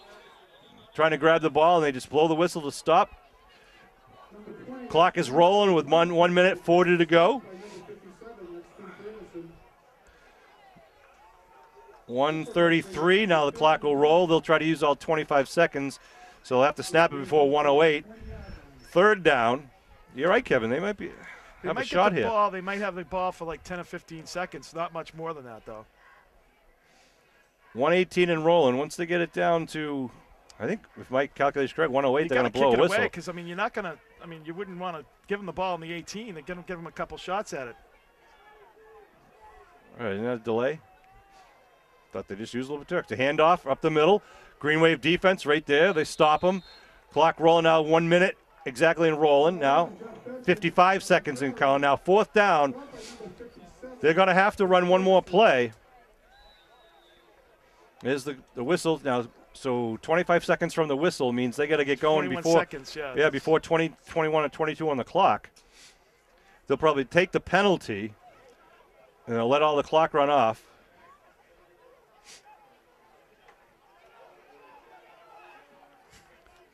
So they take the penalty and then kick the ball. It's going to be the Green Wave is going to have a couple shots at it. 24 seconds on the clock. Okay, sports fans, it ain't over till the fat lady sings. That's right. So they take the timeout. They got to kick off to Babel, who's always dangerous, as we saw. That's right. So I think you just try to have him angle it, but you're still going to give the Green Wave a couple of shots at it, Sean. Ball's at the 20-yard line. 4th down. 24 seconds. It's a 20-second timeout there, so. So do they do a full-blown punt and give Babel the chance to run it back? This kid doesn't seem to have like the angle thing going on, Sean, either. No. I think. Or is he going to try to pooch it long? It's like the Green Wave's going to get the ball probably like at the 40-yard line, and if Babel can get a return, they might be able to do something here. Babel's at the 50-yard line. Here comes the kick. Kick's going to be short. It's going to bounce and come Babel's way. He picks it up, and he's just going to be taken out of bounds. Oh, they picked the ball out of his hands. He's down. And they're running it back to say it's a live ball. And looks like Jerry Thompson is going to be given credit for a touchdown, as they say they didn't blow it dead, and they picked it out of Babel's hands at about the 40-yard line, ran it back 60 yards for a touchdown with 6 seconds to go. I haven't seen that, sports fans. Wow. Not much to say in that one. It goes down as a someone fumble. Needs to get to their Thanksgiving dinner, Sean. So a 60-yard touchdown return, approximately. I don't do Whitman Hanson's stats, so I don't really care. Gives them 6 more points, and that's not going to do justice to the final score of how close this game really was. But it puts them up 27-18 now with the point-after conversion. Otherwise, Abington would have had the ball with about 10, 12 seconds to go at about the 40-yard line. But all for naught. It'll be going in the history books as a Whitman Hanson Panther victory. Almost blocked it. Nice effort there by Manzo. And Coleclaw puts it through the uprights to add 7.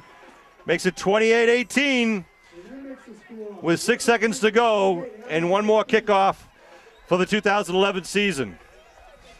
Kevin, again, I wanted to say it's been a pleasure doing these games with you. We've been doing it for a long time, but every year is more fun. I look forward to the next year, especially, as we say, I don't want to take anything away from this senior class.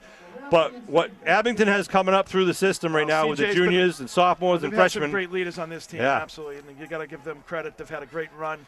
All of them, all 10 of them have done a nice job setting the example, for the younger kids. Players of the game, I'm thinking you got to say Pat Zadrozny, okay? Pat Zadrozny had a great game. He had the big touchdown pass. He had a bunch of big defensive plays.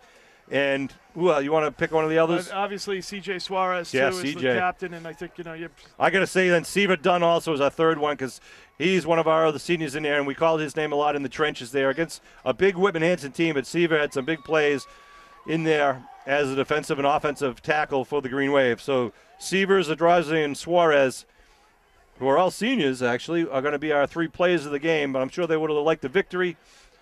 But we're very proud to have them on our side. It's going to be picked up at the 31-yard line and taken down in there is a flag down. Yeah, same guy. So the Green Wave, see where they start with the ball. Well, Coach Mike Driscoll has to be happy with his Panthers. It's a great game. Both sides played really well. Green Wave didn't give up, and Whitman Hanson had lost the last 6 in a row. Oh, flag against Abington. Yeah, of course. So the Green Wave will have 1 play left with 3 seconds on the clock. 28-18. Well, congratulations to the coach. Did a great job this year as well as the players, Sean. As we tick off these final 3 seconds, and of course there'll be the presentation of the trophy to Whitman Hanson after the game. And congratulate Whitman Hanson on a nice. I want to thank Connor Frazier for returning the Thanksgiving Day trophy, which apparently he's had on his mantle the entire year. Call it a pass, looking across the middle, and it's going to be incomplete. And ladies and gentlemen, that will be the conclusion of the 2011 Thanksgiving Day game.